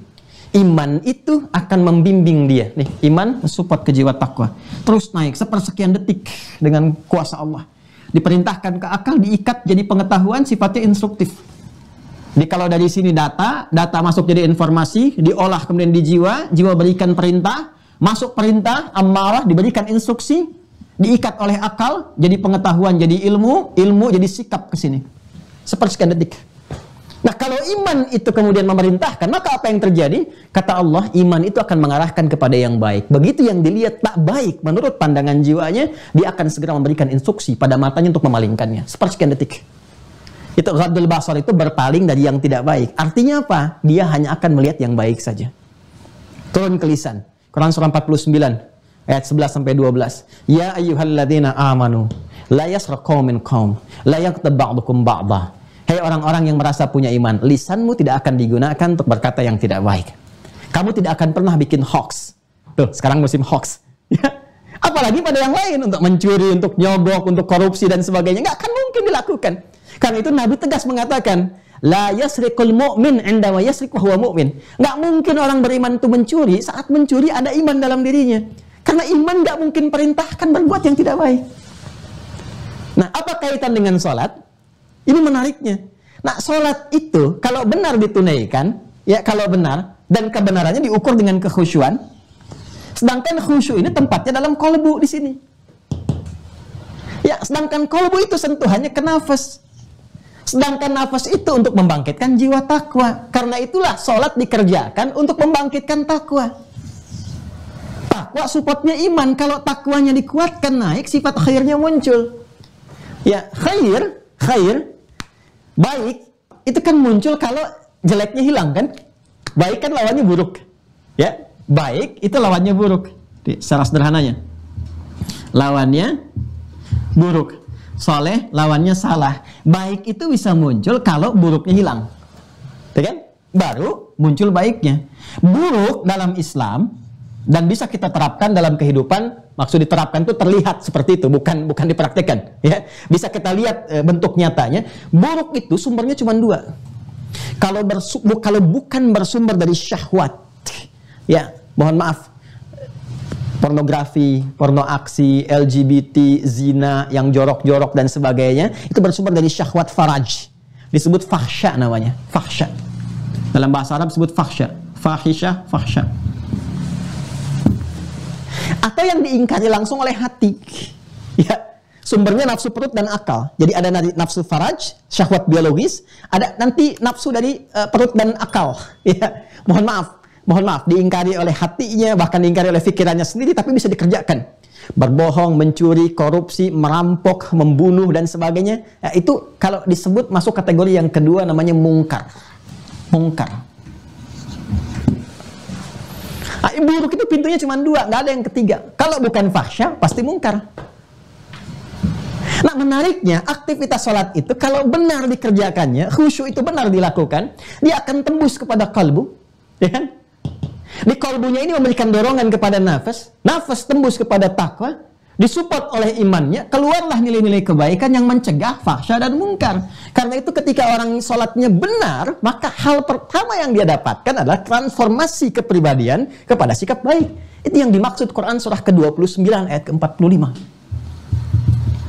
Al-Ankabut ayat 45. Utlu ma uhya ilaika minal kitab wa aqimis shalah. Ini pembuka ayatnya. Sayangnya ini yang tidak dikaji. Yang dihafalkan tengah-tengahnya. Ya kan? Utlu ma uhya ilaika minal kitab wa aqimis shalah. Apa fungsi salatnya? Innas salata tanha 'anil fahsya wal munkar. Tuh. Utlu, baca, pahami, pelajari, ya, setelah itu baru kerjakan. Apa setiap petunjuk yang diwahyukan kepada Nabi Muhammad SAW dari Al-Quran dijelaskan oleh Nabi tentang apa? Tentang salat. Setelah paham, mengerti, wa aqimis shalah. Karena itu kalimat salatnya pakai alif lam. Pakai alif lam. Silahkan Anda cek. Hampir semua kalimat salat yang bermakna ibadah, yang melahirkan kekhusyuan, itu selalu bentuknya ma'rifah. Dan umumnya menggunakan alif lam. Alif lam, alif lam. Silahkan cek. Ya, Al-Baqarah ayat 3. Itu konfirmasi iman, takwa sekaligus. Iman, takwa, nyambung ke salat. Ya, takwanya di ayat kedua, imannya di ayat ketiga, dilanjutkan ke salat. Dzalikal kitabu la raiba fi hudal lil muttaqin, pemilik takwa. Siapa mereka? Alladzina yu'minuna bil ghaib, konfirmasi iman, wa yuqimunas shalah. Pancarannya lewat salat. Dan ketika menyebutkan salat ada alif lamnya. Al-Baqarah 43, wa aqimus shalah, ada alif lamnya. 45, wasta'inu bis sabri was shalah, ada alif lamnya. 153, ya ayyuhalladzina amanu ista'inu bis sabri was shalah. Quran surah 11 ayat 114, aqimis sholata tarafain nahar wa zulafan minal lail, alif lam. Quran surah 17 ayat 78, aqimis sholata liduluki syamsi ila ghasaqil lail, ada alif lam. Ya. Alif lam ini menunjukkan sesuatu yang khusus, ma'rifah. Kalau ma'rifah dalam bahasa Arab artinya memiliki aturan yang khusus. Ada ketentuan yang spesifik, nggak bisa sembarangan. Ya. Aturan inilah, ketentuan inilah yang mengantarkan pada kehusyuan.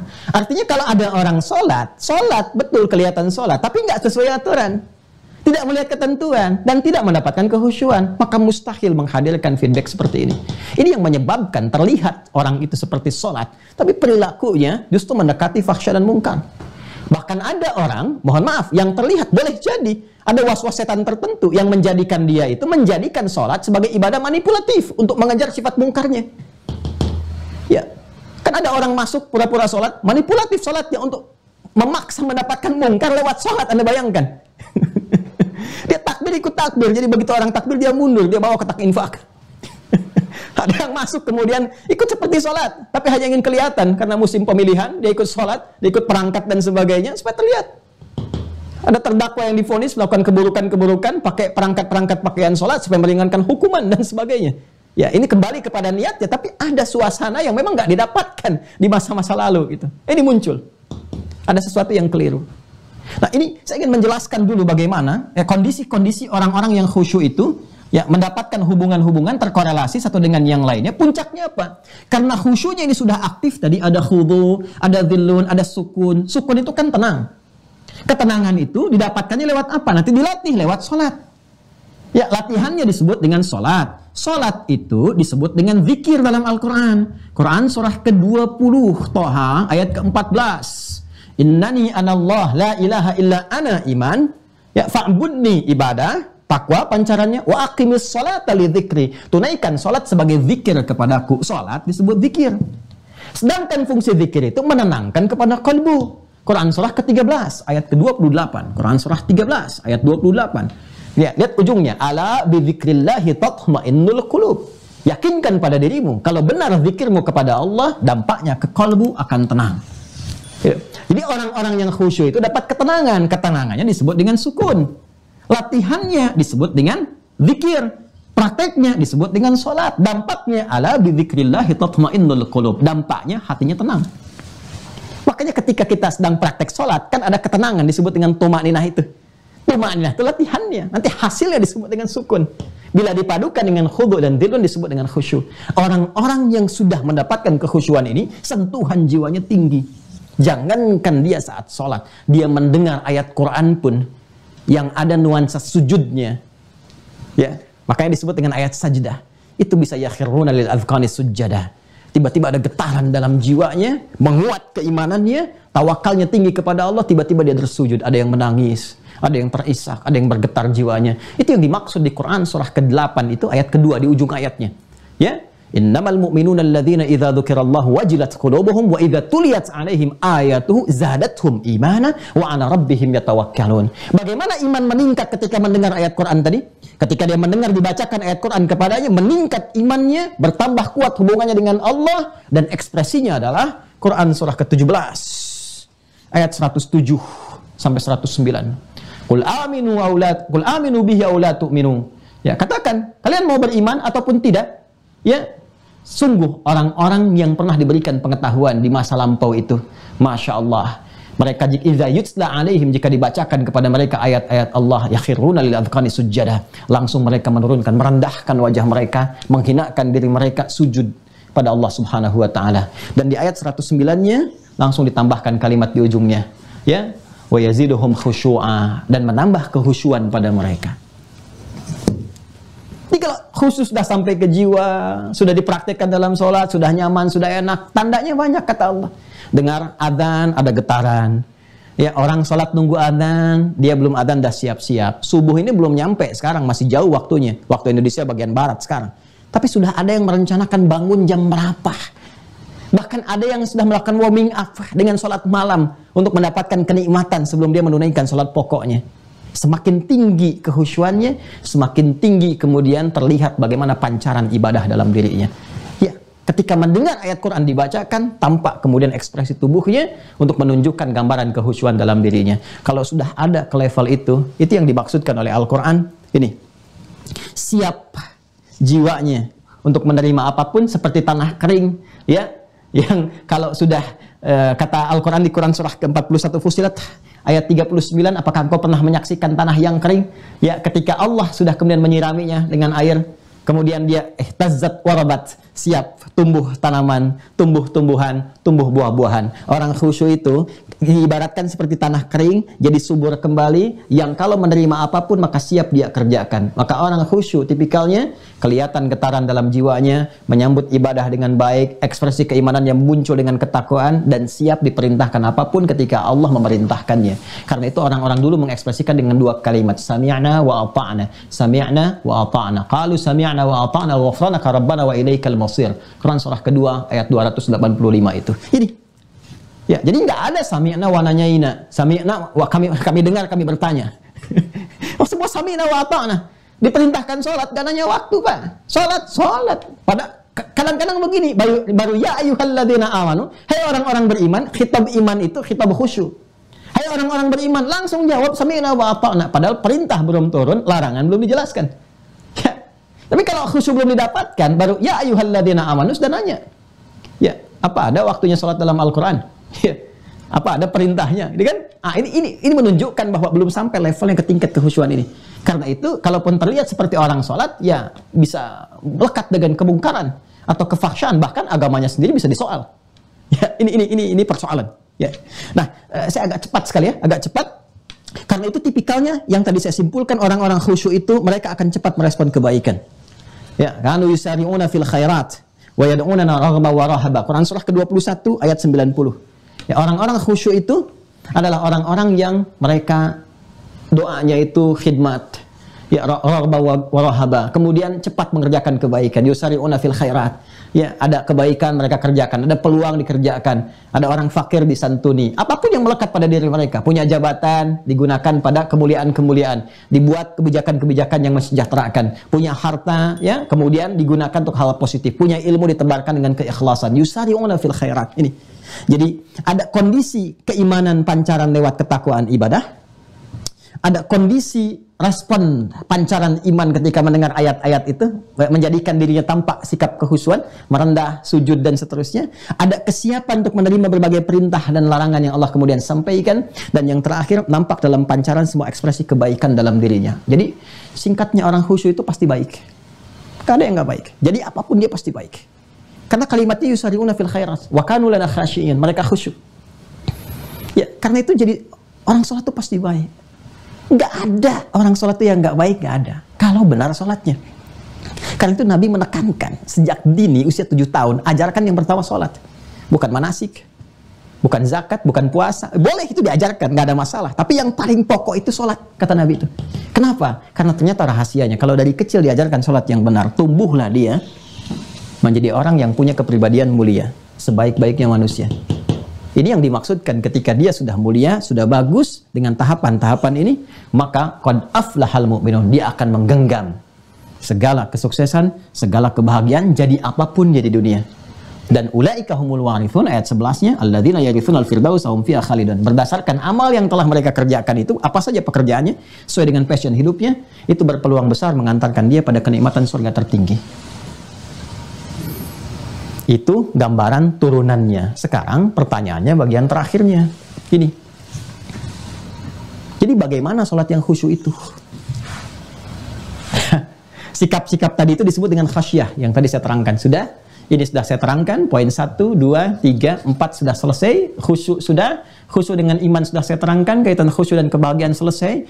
Kaitan khusyuk dengan khasyah sudah. Tadi itu sifat-sifat yang siap menerima perintah Allah, menjauhi larangan disebut khasyah. Ya, ciri ulama, hati-hati nih. Ya, mohon izin sebesar-besarnya hanya menyampaikan risalah Al-Qur'an yang ditegaskan ciri utamanya ya bukan hanya menguasai berbagai bidang keilmuan, tapi ada pancaran kekhusyuan yang melahirkan khasyah. Quran surah ke-35 Fatir ayat 28. Innama yakhsyallaha min ibadihil ulama. Sungguh yang punya sifat khasyah. Khasyah itu pancaran dari kekhusyuan. Saking dekatnya dengan Allah, takut kalau lisannya berkata yang keliru. Tidak akan mungkin ulama mengeluarkan fatwa yang bertentangan dengan hukum Allah. Ya, tidak akan mungkin melakukan tindakan-tindakan yang bertentangan dengan nilai-nilai kemuliaan. Itu disebut khasyah. Pancaran sifat khusyuk disebut dengan khasyah. Sekarang pertanyaannya dengan cepat, bagaimana cara mendapatkan khusyuk dalam salat? Mohon izin saya minta waktu dulu ke moderator. Mas Mustafa, ini saya sudah lewat 1 jam. Masih boleh nggak? Masih bisa? Baik, supaya cepat. Saya menyampaikan ini kurang lebih 1 tahun. Saya harus jadikan dalam waktu 2 jam. Ini saya harus lompat-lompat sedikit ya. Baik. Yuk kita masuk kepada inti praktikalnya. Bagaimana meraih khusyuk dalam salat. Kembali ke Quran. 1. Quran surah ke-2 Al-Baqarah. Kita sudah langsung masuk ke praktek ya. Ayat 45 sampai 46.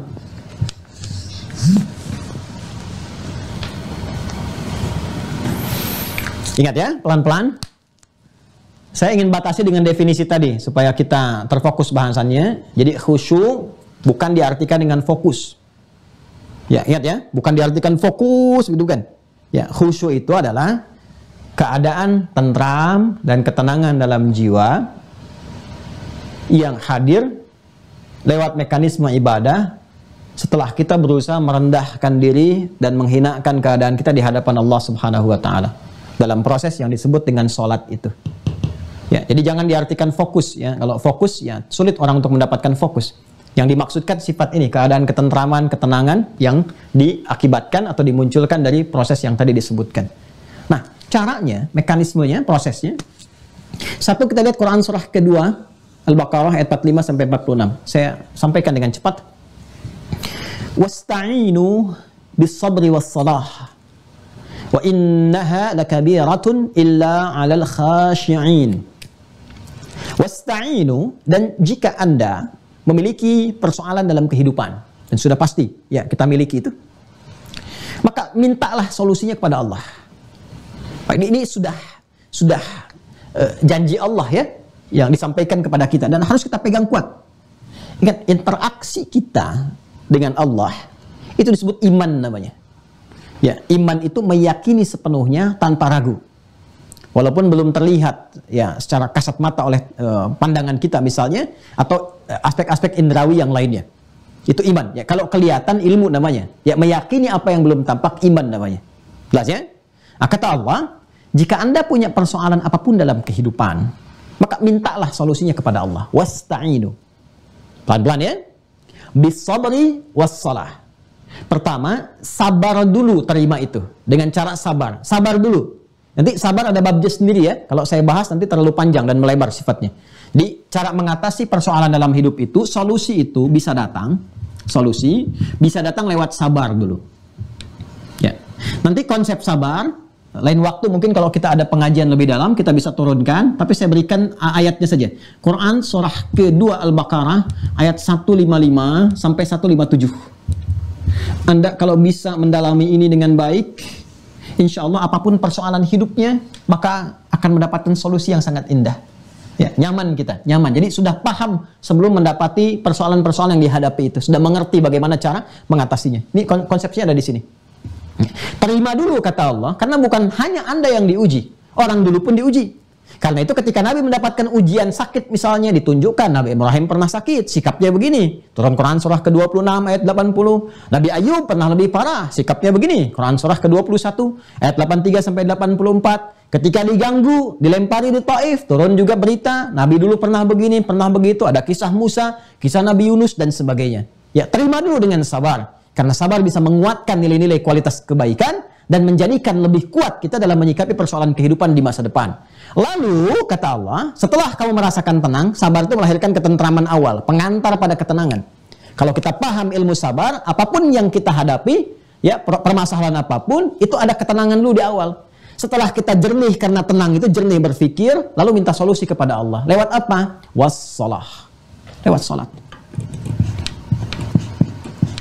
Ya. Masya Allah, indah sekali nih.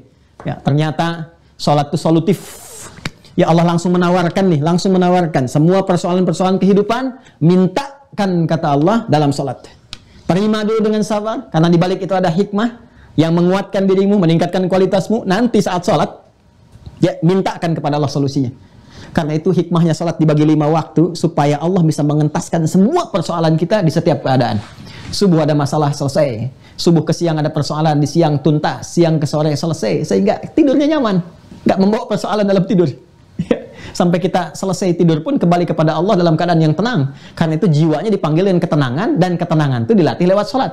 Lewat salat, tumakninah, sifat yang melekat dari tumakninah disebut mutmainnah. Makanya kalau pulang, jiwa mutmainnah itu panggilannya tenang. Ya ayyatuhan nafsul mutmainnah, irji'i ila rabbiki radiyatan mardiyah. Quran surah ke-89 ayat 27 sampai 30 itu. Balik ke sini. Ya, jadi konsepsi pertama kata Allah, ketika kamu sholat itu silakan minta apapun. Ya karena itu wasta'inu itu kata perintah. Kalau kamu punya persoalan, minta. Lalu kita rubah kata ini dalam bentuk permohonan. Ya, wasta'inu perintah dirubah dalam bentuk permohonan, merubahnya menjadi nasta'in. Cara cepatnya begitu. Wasta'inu perintah, nasta'in kita minta. Mintalah, ista'inu kami minta, nasta'in. Kepada siapa mintanya? Kepada yang menjanjikan. Siapa? Allah. Kita minta sama Allah yang menjanjikan. Kepadamu saja ya Allah kami minta. Engkau memerintahkan, kami melakukan. Engkau menjanjikan, sekarang kami meminta. Kan? Maka apa kata Allah? Iyyaka na'budu. Sekarang kamu kerjakan ibadah. Wa iyyaka nasta'in. Ya? Dan sekarang kamu katakan kami meminta kepadamu saja ya Allah. Bukankah kita mengatakan kalimat itu 17 kali dalam sehari? Dalam apa kita mengatakan itu? Bukankah dalam sholat? Makanya sholat itu solusi. Karena itu muncul hadis qudsi riwayat sahabat Abu Hurairah. Ya, perhatikan kalimatnya. Saya cepat saja ya. Ya, cepat saja. Qasamtu shalah baini wa baina 'abdi. Kata Allah di hadis qudsi, saya bagi sholat kepada 2 bagian untuk memberikan hak dan kewajiban antara aku dengan hambaku. Wa li 'abdi ma sa'al, dan apapun yang hambaku minta, kalau benar menunaikan kewajibannya, kalau benar dia khusyuk salatnya, kalau benar aku berikan apapun yang dia minta sesuai kebutuhannya. Sesuai kebutuhannya. Allah mengabulkan apa yang dibutuhkan, bukan memberikan apa yang diinginkan. Ingat itu. Ya. Perhatikan, qasamtu shalah baini wa baina 'abdi 'ala nisfain. Wa idza qala la 'abdi wa li 'abdi ma sa'al wa idza qala la 'abdu alhamdulillahi rabbil alamin. Kalau hamba mulai berkata alhamdulillahi rabbil alamin. Qala Allah azza wa jalla hamadani 'abdi. Allah menjawab langsung, hambaku sedang memujiku. Wa idza qala al-'abdu ar-rahmanir rahim, kalau hamba berkata ar-rahmanir rahim, qala Allah azza wa jalla, Allah menjawab athna 'alayya 'abdi, hambaku sedang menyanjungku. Wa idza qala al-'abdu maliki yaumiddin, kalau hamba berkata maliki yaumiddin, qala Allah azza wa jalla, Allah menjawab majjadani 'abdi, hambaku sedang mengagungkanku. Perhatikan kalimatnya, di sini berubah. Wa idza qala al-'abdu iyyaka na'budu wa iyyaka nasta'in, dan ketika hambaku berkata iyyaka na'budu, ya Allah sekarang kami ibadah. Ibadah yang dimaksudkan salat di situ. Na'budu itu implementasi dari perintah. Perintahnya apa? U'bud. Di Quran surah ke-20 ayat 14 itu perintahnya. Innani anallah la ilaha illa ana fa'budni. Saya Allah, gak ada Tuhan selain saya, sembah saya. U'budni, sembah saya. Lalu kita katakan, saya menyembahmu ya Allah. Iyyaka na'budu. Begitu kita mengatakan iyyaka na'budu, kata Allah wasta'inu, minta sekarang. Kita katakan wa iyyaka nasta'in. Ketika Anda, saya, kita mengatakan iyyaka na'budu wa iyyaka nasta'in, lihat hadis qudsinya. Hadza baini wa baina 'abdi, hadza baini wa baina 'abdi wa li 'abdi ma sa'al. Ini perjanjian antara aku dengan hambaku, kalau hambaku benar salatnya sampai detik ini saja, apapun yang dia minta, sepanjang dia butuhkan, aku akan berikan. Itu baru berdiri, Pak. Belum khudu dan dhillu. Belum ruku sampai dengan sujud. Baru berdiri. Itulah rahasianya. Kenapa Nabi Zakaria alaihissalam itu sampai menunaikan sholat di mihrabnya Maryam untuk mendapatkan kekhusyuan di tempat itu. Dan memohon di situ kepada Allah hal yang mustahil menurut manusia. Dan dilakukan dalam sholat. Ini rahasia antara kita saja ya. Di malam hari ini. Itu semua Nabi dan Rasul sholat. Semua Nabi dan Rasul. Dan setiap mereka punya hajat sholat. Nabi Musa salat, Quran surah ke-20 ayat 14. Nabi Isa, Yesus Mesias salat, Quran surah ke-19 ayat 31. Wa ja'alni mubarakan aina ma kuntu wa awsani bis shalah. Nabi Ismail salat dan meminta keluarganya salat, Quran surah 19 ayat 55. Wa kana ya'muru ahlahu bis shalah.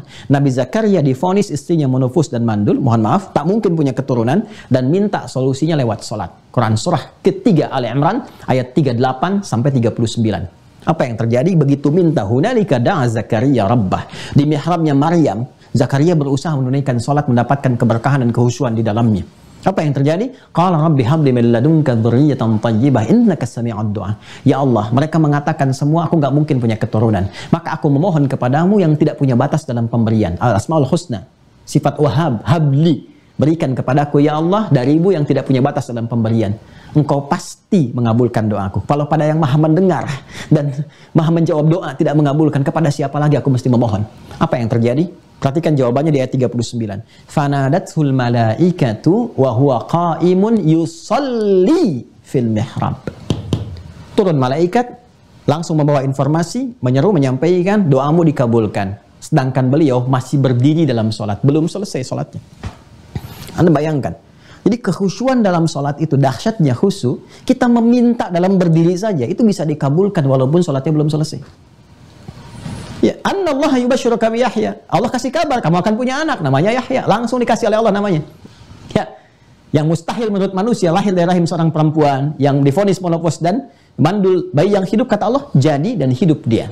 Yang paling dahsyat terjadinya saat berdiri dalam sholat. Beliau Nabi, Rasul, minta kepada Allah, berdiri dalam sholat dikabulkan. Umatnya Nabi Muhammad mendapatkan keberkahan dari kemuliaan nabinya, ketakwaannya, kemuliaannya, pancarannya sampai ke kita. Azizun alaihi ma'anittum, harisun alaikum bil mu'minina ra'ufur rahim. Bil mu'minina ra'ufur rahim. Memohon kepada Allah untuk umatnya. Apa yang terjadi? Nabi Zakaria sholat minta dikabulkan. Umat Nabi Muhammad dibuka, dilapangkan oleh Allah 5 kali dalam sehari. Yang pokoknya 17 kali kita minta. Minta apa? Bukankah saat berdiri kita mengatakan iyyaka na'budu wa iyyaka nasta'in? Ini kalau khusyuk terjawab. Tapi kata Allah nggak mudah untuk mendapatkan ini. Wa innaha lakabiratun illa 'alal khashiin. Kecuali bagi orang khusyuk. Khusyuk dapat bonus. Selain ada pancaran tadi, doa cepat dikabulkan. Nah, bagaimana cara mendapatkan khusyuk ini ya Allah? Kata Allah nggak mudah. Nggak mudah. Karena saat yang bersamaan nanti ada setan yang menggoda. Ya, setan nggak pengen, Pak. Setan sudah mengajukan proposal, Bu, kepada Allah. Untuk menunjukkan kesombongannya. Aku lebih hebat dibandingkan dengan Adam. Quran surah ke-7 ayat 12. Kan? Ana khairum minhu, khalaqtani min narin wa khalaqtahu min tin. Qala ma mana'aka alla tasjud idza martuk? Qala ada khairum minhu, khalaqtani min narin wa khalaqtahu min tin. Dia ingin buktikan dia lebih hebat dibandingkan dengan Adam. Dia mengajukan proposal, ingat ini agak ilmiah tapi dalam ya dan cepat. Dia mengajukan permohonan kepada Allah supaya ikut serta ke tempat Adam berdinas, bertugas di muka bumi ini, dan mengajukan kepada Allah supaya diberikan peluang menggoda di bagian fujur ini. Quran surah keempat ayat 118. La'anahullah wa qala la'attakhidanna min ibadika nasiban mafruḍa. Dia berkata, berikan kesempatan aku untuk membuktikan kehebatanku dengan cara apa? Memanfaatkan bagian yang ini. Katalisnya takwa itu dia jadikan berdiri sendiri. Supaya tidak mengkatalis ke takwa dan berdiri sendiri. Ini kan lawannya nih. Tadi masih ingat? Di sini ada jujur, di sini ada dusta. Di sini ada sabar, di sini ada marah. Di sini ada tawadhu, di sini ada sombong. Nah, harusnya ke sini fungsinya sebagai katalis mempercepat. Tapi dia putus jalur ini, dia berikan was-was ke sini. Ya, dia berikan was-was supaya berdiri sendiri. Kalau dia berdiri sendiri, tidak mensupport ini, menekan takwa, naik fujur, ini yang menjadikan nafas ini terkontaminasi oleh sifat-sifat negatif. Ada elektron di sini. Nyebar nih. Ya, ini yang mempengaruhi ini, sehingga pancaran dari nafas bahasa kita ini nafsu, memancarkan sifat-sifat buruk yang tadinya bagus jadi buruk karena was-was setan. Ini yang dimaksud Quran surah ke-12 Yusuf di ayat 53. Wa ma ubarri'un nafsi innan nafsa la ammaratum bisu. Kita nggak bisa menjadikan diri kita suci karena di dalamnya ada apa? Ada fujur yang diberikan was-was oleh setan. Ya kan? Dan kalau sudah berdiri sendiri dia memerintahkan kepada keburukan. Su itu buruk. Ya, salah, lawan dari kata saleh. Dari mana setan masuknya? Dari sini pintunya nih, dari sadrun, masuk ke sini, ke was-was. Itu yang disebutkan di surah An-Nas, alladzi waswisu fi sudurin nas. Ini yang menjadikan kita dalam sholat itu megang ini nih, itu hikmahnya Ya, nilai falsafahnya itu, ya, nilai dasarnya kaitan dengan ini, itu makna terdalamnya adalah menjaga diri kita. Jangan sampai dalam keseharian kita dimanfaatkan oleh setan. Kena was-was untuk berbuat buruk. Itu latihan dalam sholat. Jangan dikira bacaan dan gerakan sholat itu ada maknanya. Nanti bab yang lain, ada kurikulum lain. Semua dari awal sampai akhir, semua gerakan dan bacaan itu ada maknanya semua. Ada artinya. Itulah sebabnya kita melakukan telapak tangan. Kenapa menutup yang kiri? Kanan itu kan visualisasi kebaikan. Kiri gambaran dari keburukan. Kenapa kiri diletakkan lebih dulu di sodron dan ditutup dengan kanan? Memberikan kesan bahwa manusia yang tidak mampu menjaga kolbunya, sehingga diberikan was-was, longgar was-was untuk setan menggodanya, itu lebih cepat, banyak terpengaruh, terprovokasi berbuat keburukan, sehingga nampak pancaran keburukan-keburukan dalam dirinya. Maka segera tutup dengan yang baik. Ini maknanya, ini hikmahnya. Tutupi keburukan dengan kebaikan. Jaga jiwamu itu, jaga kolbunya. Ini yang dimaksud hadis Nabi di Al-Arba'in itu nomor hadis yang ke-6.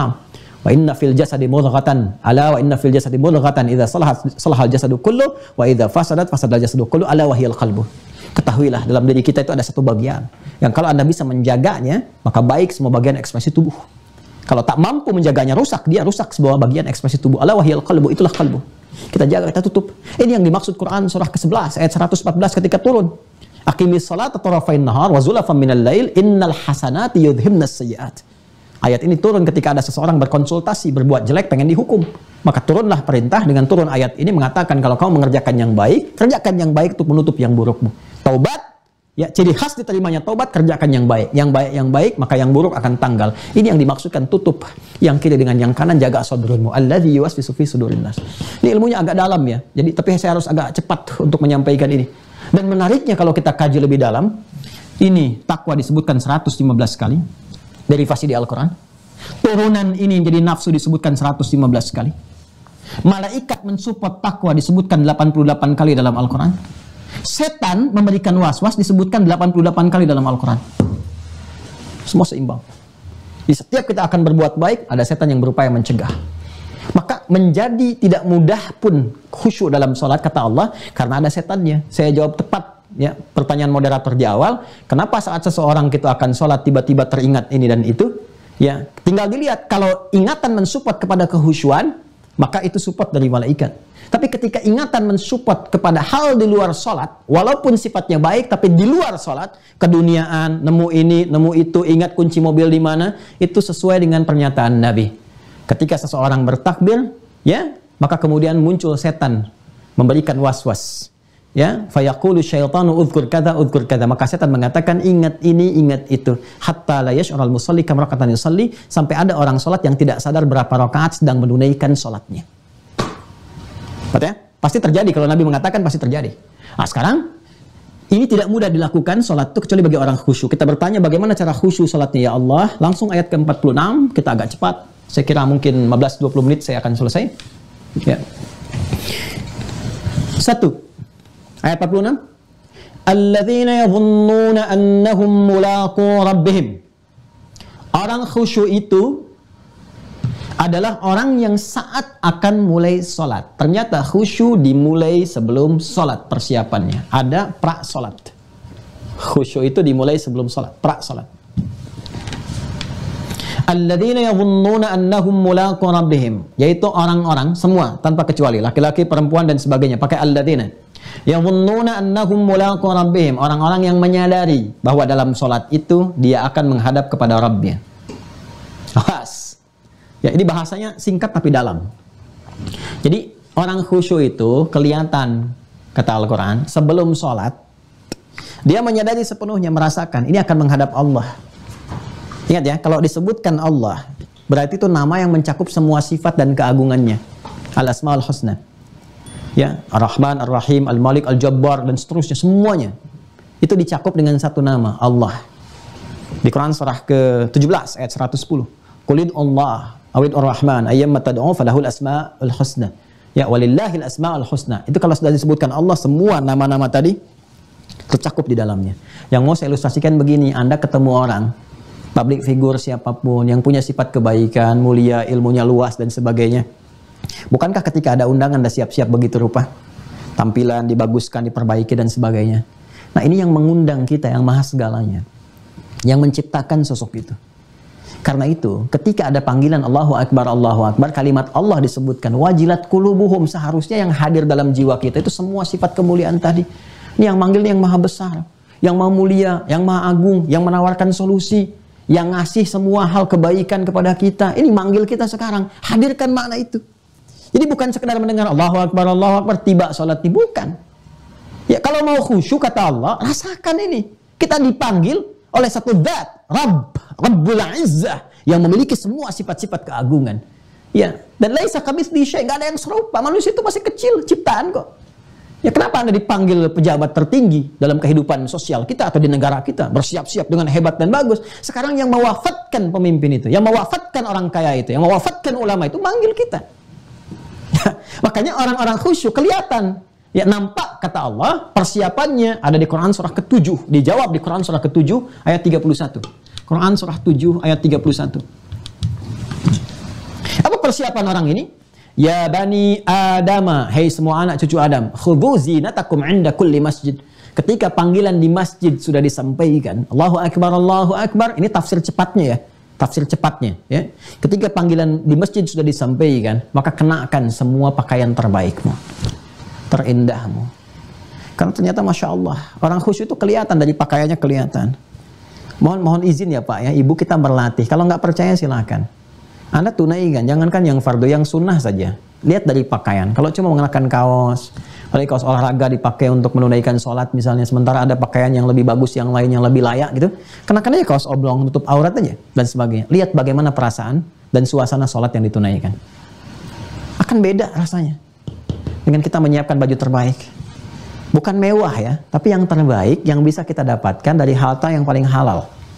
Mukena yang terbaik, yang paling bagus, baju yang terbaik, gunakan wewangian yang paling indah dan sebagainya. Itu mengantarkan mukaddimah pertama pada kehusyuan. Kata Allah kelihatan serius nih. Anda kalau menerima tamu nggak serius, pakaian nggak nyaman dan sebagainya, Anda kan malas menerima. Ya, di mana logika kita saat menghadap Allah? Kenapa nggak digunakan itu? Ya, dunia tuh pandai sekali, logikanya tajam, akalnya sehat, tapi imannya sakit gitu. Jadi ketika menghadap Allah, kenapa akalnya jadi nggak sehat? Sekarang kan lagi musim akal sehat itu. Ya, kenapa akal sehatnya hanya dipakai untuk dunia saja? Untuk urusan akhiratnya kenapa nggak dipakai?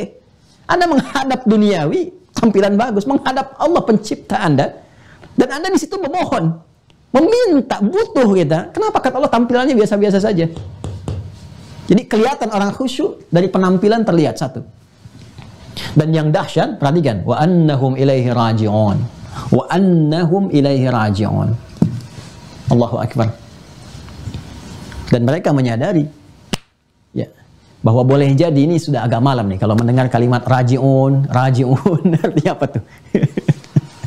Kita asosiasinya langsung kepada meninggal kan? Wafat.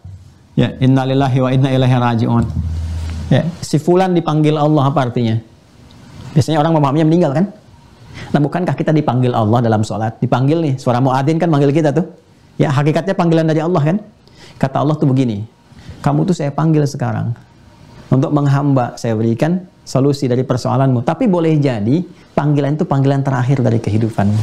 Step yang kedua, kalau Anda ingin merasakan kekhusyuan dalam sholat, setelah kenakan pakaian terbaik, wudhu dengan sempurna, Quran surah ke-6, Quran surah ke-5, maaf, tadi ini 7 ayat 31, Quran surah ke-5 ayat yang ke-6. Ya ayyuhalladzina amanu, orang-orang beriman, konfirmasi ini. Ya, idza qumtum ilas shalah, kalau kamu ingin tunaikan salat dengan sempurna, mulai dengan berwudu. Sempurnakan wudu semua. Wudunya sudah sempurna, kenakan pakaian yang baik. Kenapa? Menghadap Allah. Dan boleh jadi kata Allah, saat menghadap itu, mungkin itu ajalmu. Mungkin kamu meninggal. Jadi step yang kedua, setelah kita berwudu dengan sempurna, kenakan pakaian yang baik, menghadap ke arah kiblat, ya dengan cepat. Hadis Muslim nomor hadis 397, Al-Bukhari nomor hadis 757 dari sahabat Abu Hurairah. Itu tinggal dikonfirmasi, sudah saya cek ya. Nanti tentang kisah Khalad bin Rafi Az-Zuraiki yang diajarkan asbighul wudu, idza qumta ila shalah, sempurnakan wudu, famastaqbilul qiblah, menghadap ke arah kiblat, dimulai salat. Sebelum dimulai itu, rasakan, boleh jadi itu salat terakhir yang kita tunaikan dan mengantarkan kita kepada Allah di ujung kehidupan kita.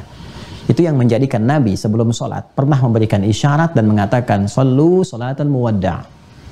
Ya jamaah sekalian, sholatlah kita semua dan rasakan. Mungkin ini sholat perpisahan kita dengan kehidupan kita. Jadikan sebagai sholat bagian dari perpisahan kita. Jadi begitu Anda menghadirkan suasana, ini saya menghadap. Kemudian ketika menghadap itu merasakan bagaimana kalau wafat saat sholat ini. Sementara Anda merasakan masih banyak salah. Makanya ngaku kan ketika takbir, Allahu Akbar. Terus Anda katakan apa? Allahumma ba'id baini wa baina khataayaya. Khataayaya itu jamak dari kata khati'ah. Jamaknya khotoya, ya kecilnya ngaku. Maka kalau bahasa bebasnya begini, ya Allah, hamba mengakui saat menghadap ini punya banyak dosa. Maka mohon ya Allah, jauhkan antara hamba dengan dosa hamba. Ya kalaupun di akhirat nanti akan ditampakkan, wa may ya'mal mithqala dzarratin khairan yarah, wa may ya'mal mithqala dzarratin syarran yarah. Mohon ya Allah, jauhkan hamba dari kesalahan itu sejauh-jauhnya seperti Engkau jauhkan antara timur dengan barat. Allahumma naqqini minal khataaya kama yunaqqas thawbul abyadu minad danas. Ya Allah, kalau kesalahannya begitu pekat, dosanya begitu banyak, ya, seperti noda dalam pakaian, maka mohon ya Allah bersihkan dengan segala kuasa-Mu. Kalau perlu bil ma'i wal thalji wal barat. Maka Anda mengatakan dalam hadis riwayat Abu Daud dari sahabat Ali bin Abi Thalib radhiyallahu taala anhu karramallahu wajhah, ketika salat Anda mengatakan, ya, apa yang Anda katakan? Wajjahtu wajhiya lilladzi fatara as-samawati wal arda hanifan musliman wa ma ana minal musyrikin. Inna salati wa mahyaya wa mamati. Kalimat itu, dahsyat itu kalimat itu. Itu ada di Abu Daud. Apa yang dibaca saat Anda sudah mulai mengangkat tangan? Ya, Anda ngangkat dengan Al-Fatihah, ada bacaan itu. Nanti ada 9 doa, salah satunya tadi. Ya Allah, dalam sholat ini aku hadapkan diriku sepenuhnya kepada Engkau penguasa langit dan bumi. Sungguh, semua sholatku, semua ibadahku, dan hidupku, bahkan kalaupun aku wafat dalam sholat ini. Walaupun aku wafat dalam sholat ini, lillahi rabbil alamin, aku taubat ya Allah. Aku jadikan semua urusanku hanya karenamu saja. Ampuni dosaku ya Allah. Ampun kita. Nah, itu semua ada kaitannya. Dimulai dari persiapan. Bahkan nanti ada kaitan dengan iqamah, ada kaitan dengan qomat. Itu ada semua. Cuma waktu saja yang membatasi kita ini. Ada kaitannya. Di step kedua aja kita rasakan. Ya. Ya, makanya isyaratnya disebut dengan iqamah dari kata aqama yuqimu. Jadi begitu iqamat itu, ya kita kan suka menyingkat dengan qomat ya. Iqamah, di aqama yuqimu. Aqama itu persiapan untuk kesempurnaan. Karena itu semua perintah sholat pada umumnya itu dibuka dengan turunan kata itu.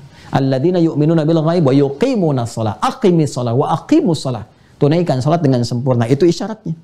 Kalau dikerjakan berubah jadi qama yaqumu. Idza qumta ila shalah, kalau sudah siap mengerjakan, ada isyarat, isyaratnya iqamah. Allahu akbar, Allahu akbar. Begitu disebutkan Allah, hati yang khusyuk sudah siap. Karena dalam wudu sudah dilatih. Wudu kan pembuka taubat sebelum sholat. Makanya kalau wudunya benar, hatinya sudah mulai terbuka, siap untuk khusyuk. Karena itu setelah wudu selesaikan doanya doa taubat. Syahadu an la ilaha illallah, syahadu anna Muhammadar Rasulullah, konfirmasi iman. Allahumma ja'alni minat tawabin. Ya Allah, jadikan aku termasuk orang taubat. Makanya ketika Anda berdoa setelah wudhu itu terbuka cawan hatinya, siap menerima, kemudian isyarat dalam sholat, begitu Allahu Akbar, getaran dalam jiwa, ya Allah akan menghadap nih. Gimana kalau wafat dalam sholat ini? Sudah siap kemudian bekalnya kah? Bagaimana akhir kehidupannya kah? Ya kan? Maka bersiap, khusyuk, setelah la ilaha illallah itu sudah ada yang mulai menangis. Abu Bakar As-Siddiq itu kalau sudah begitu sudah mulai menangis. Makanya nggak kuat kalau jadi imam, karena saat takbir sudah berurai air mata, dan sebagainya. Nah, ini step yang kedua. Ya, step yang ketiga, terakhir, saya batasi di sini saja. Ya, kadang-kadang mohon maaf, rakaat pertama begitu, walaupun subuh cuma 2 rakaat. Rakaat pertama nangis-nangis, rakaat kedua ingat handphone belum dijawab, ada miss call, WA belum dibalas. Ya, hari ini ingat ada pengajian, kurikulumnya ini. Itu rakaat kedua bisa begitu, bahkan bisa gagal fokus. Ya, fokus ingat maksudnya sampai berapa rakaat dia sedang sholat. Maka step yang terakhir, bagiannya apa? Ada di Quran surah ke-29, dan ini penutupnya ayat 45. Ini rahasianya. Ini masih pra salat tapi diterapkan dalam salat. Ya, apa kata Al-Quran? Utlu. Ini fase sebelum salat. Utlu ma uhya ilaika minal kitab wa aqimis shalah. Utlu, kalau Anda buka terjemahan itu selalu diterjemahkan dengan bacalah. Padahal ada 2 kata yang berbeda diterjemahkan dengan terjemah sama dalam terjemahan, yaitu Iqra, wahyu pertama, Quran surah 96 ayat 1, Iqra bismi rabbikal ladzi khalaq. Iqra itu diartikan bacalah di terjemahan.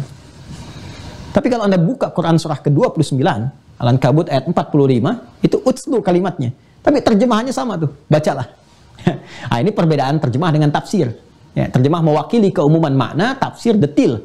dari apa yang diutarakan, dari kata yang diungkapkan. Kalau ada qiraah, ikra, itu dari kata qiraah, qara'a yaqra'u, itu artinya membaca sesuatu tanpa menuntut adanya pemahaman. Jadi mau paham, mau tidak, Anda tidak dituntut, yang penting baca. Tapi kalau utslu, dia dari kata tilawah. Tilawah. Tala yatslu tilawatan, yang punya 3 arti. 1, baca. 2, pahami apa yang dibaca, paham. 3, amalkan, kerjakan apa yang telah dipahami itu. Ini ada 3 komponen, baca, paham, amalkan. Dan menariknya, wahyu pertama yang diturunkan, itu kalimatnya ikra, mengonfirmasi kata qiraah. Ya, kenapa katanya ikra bukan utslu? Ini untuk menguatkan sifat ummi Rasulullah. Litakidi ummiyati, ya, Sayyidina Muhammad SAW, untuk menguatkan sifat ummi Nabi yang memang nggak bisa baca, nggak bisa nulis. Jadi jangankan paham, baca aja nggak bisa. Makanya kalau ayatnya mengatakan utslu, itu keliru konteks. Ya, karena itu Allah menegaskan sifat umminya Nabi, ikra, karena Nabi itu jangankan paham, baca pun nggak mampu. Ya, makanya ikra. Tapi setelah dibimbing oleh malaikat, diberikan kekuatan dalam jiwanya, dilapangkan, diberikan kekuatan untuk mendapatkan Quran dengan cepat. Quran surah 75 ayat 16 sampai 18 itu kan terkumpul 12 tahun tuh. Ya, 3 tahun pendahuluan, kemudian 10 tahun mulai bertahap di Mekah itu. Pada tahun yang ke-9, artinya 12 tahun, 9 tambah 3 12, kan dakwah terbuka 10 tahun. Ya, 3 tahun persiapan, 6 bulan itu ya mimpi yang benar. Jadi wahyu dimulai dengan 6 bulan mimpi yang benar, 3 tahun pembekalan awal, masa Iqra, sampai turun Al-Mudaththir, baru kemudian tahun selanjutnya yang keempat, ya, sampai dengan ke-13, itu Fatrah Makkiyah sebelum hijrah ke Yathrib, kelak jadi Al-Madinah Al-Munawwarah. Nanti setelah berjalan tuh, ya, selama 12 tahun pembekalan itu, turunlah kemudian perintah untuk menunaikan sholat, dengan Isra Mi'raj itu turun, dan menariknya, ketika diperintahkan menunaikan sholat itu kalimatnya berubah dari Iqra menjadi utslu. Memberikan sebuah kesan yang berbeda. Sebelum sholat ditunaikan, kan sudah diajarkan oleh malaikat. Disampaikan, begini caranya Muhammad SAW, disampaikan, turun ayatnya dijelaskan. Nah, dikonfirmasi kepada kita, diperintahkan oleh Allah. Yang diperintahkan Nabi, tapi sejatinya itu untuk kita. Utslu ma uhiya ilaika minal kitab. Ya, Muhammad SAW jelaskan kepada umatmu. Kalau untuk konteks Nabi Muhammad, baca dulu, pahami dulu seperti Jibril mengajarkan kepadamu.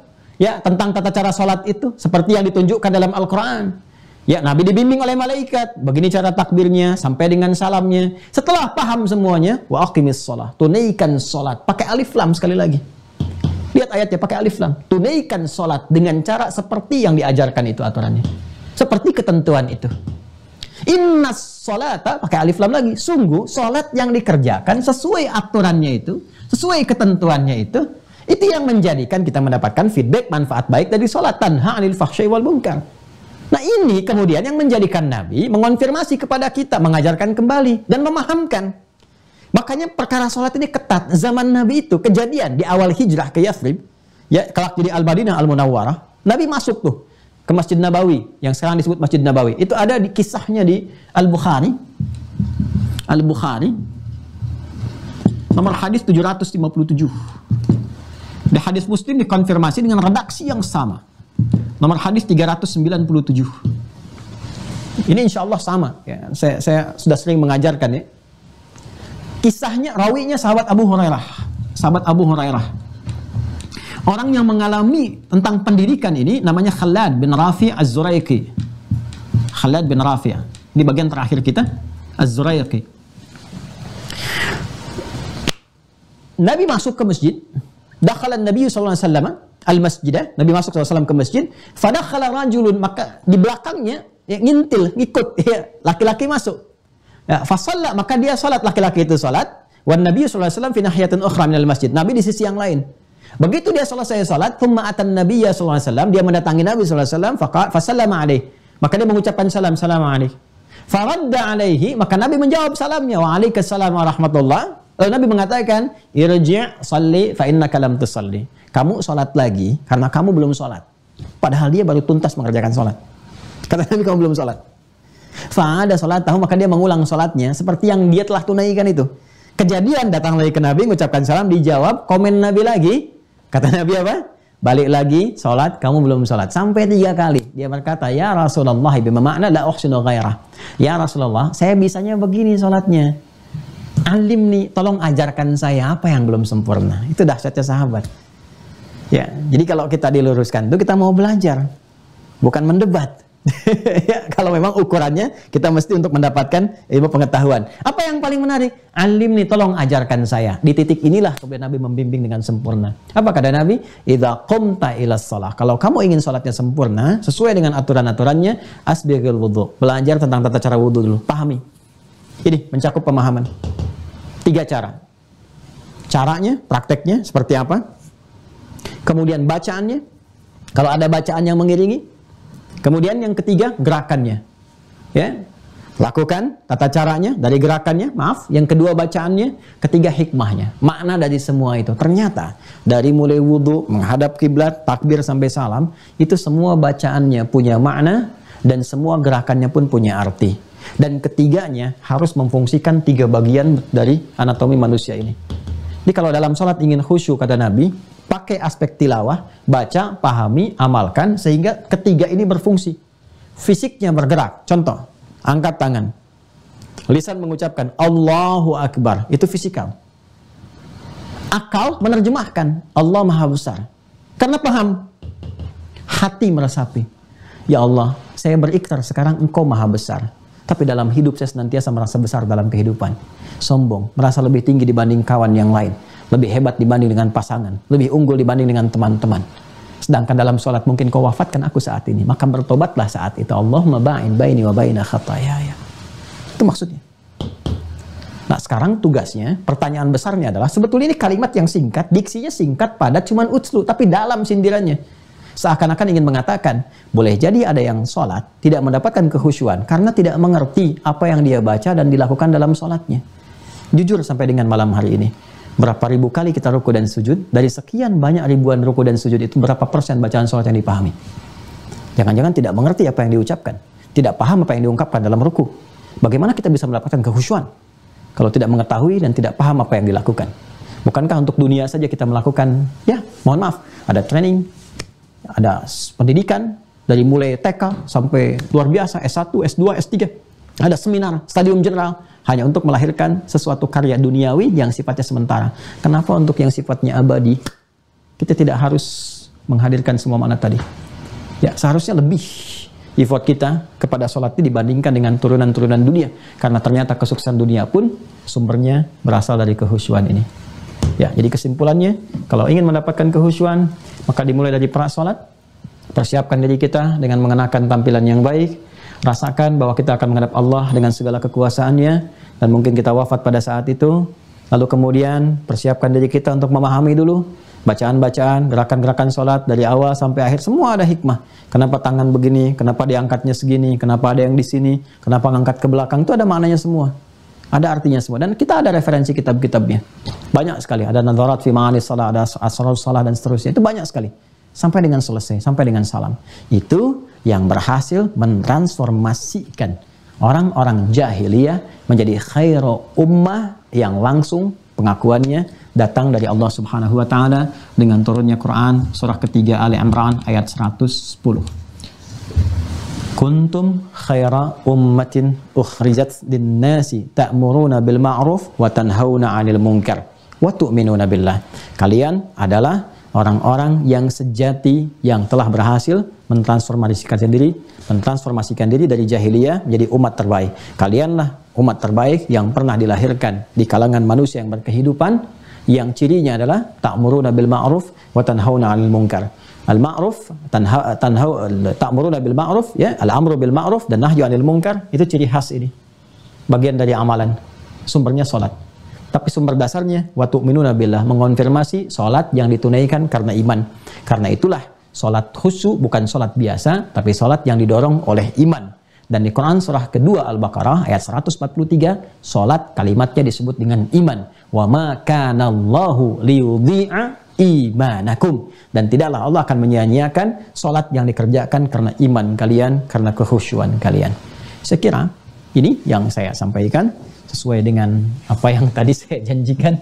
Ya, kurang lebih 20 menit kita berhenti, sekarang sudah pas jam 10. Mohon maaf kalau ada tambahan-tambahan karena memang saya harus melakukan akselerasi dan juga lompatan-lompatan dalam penyampaian. Saya kira cukupkan sampai di sini dulu untuk pengantar yang bisa saya sampaikan. Mudah-mudahan bisa tertangkap dengan baik, bisa dipahami, dan semoga kita diberkahi oleh Allah Subhanahu wa Ta'ala. Demikian yang saya bisa sampaikan. Mohon maaf kalau ada sesuatu yang kurang berkenan atau kurang baik dalam penyampaian. Semoga Allah bisa memberikan kesempurnaan dari kebaikan-kebaikan. Jazakumullah khair. Assalamualaikum warahmatullahi wabarakatuh.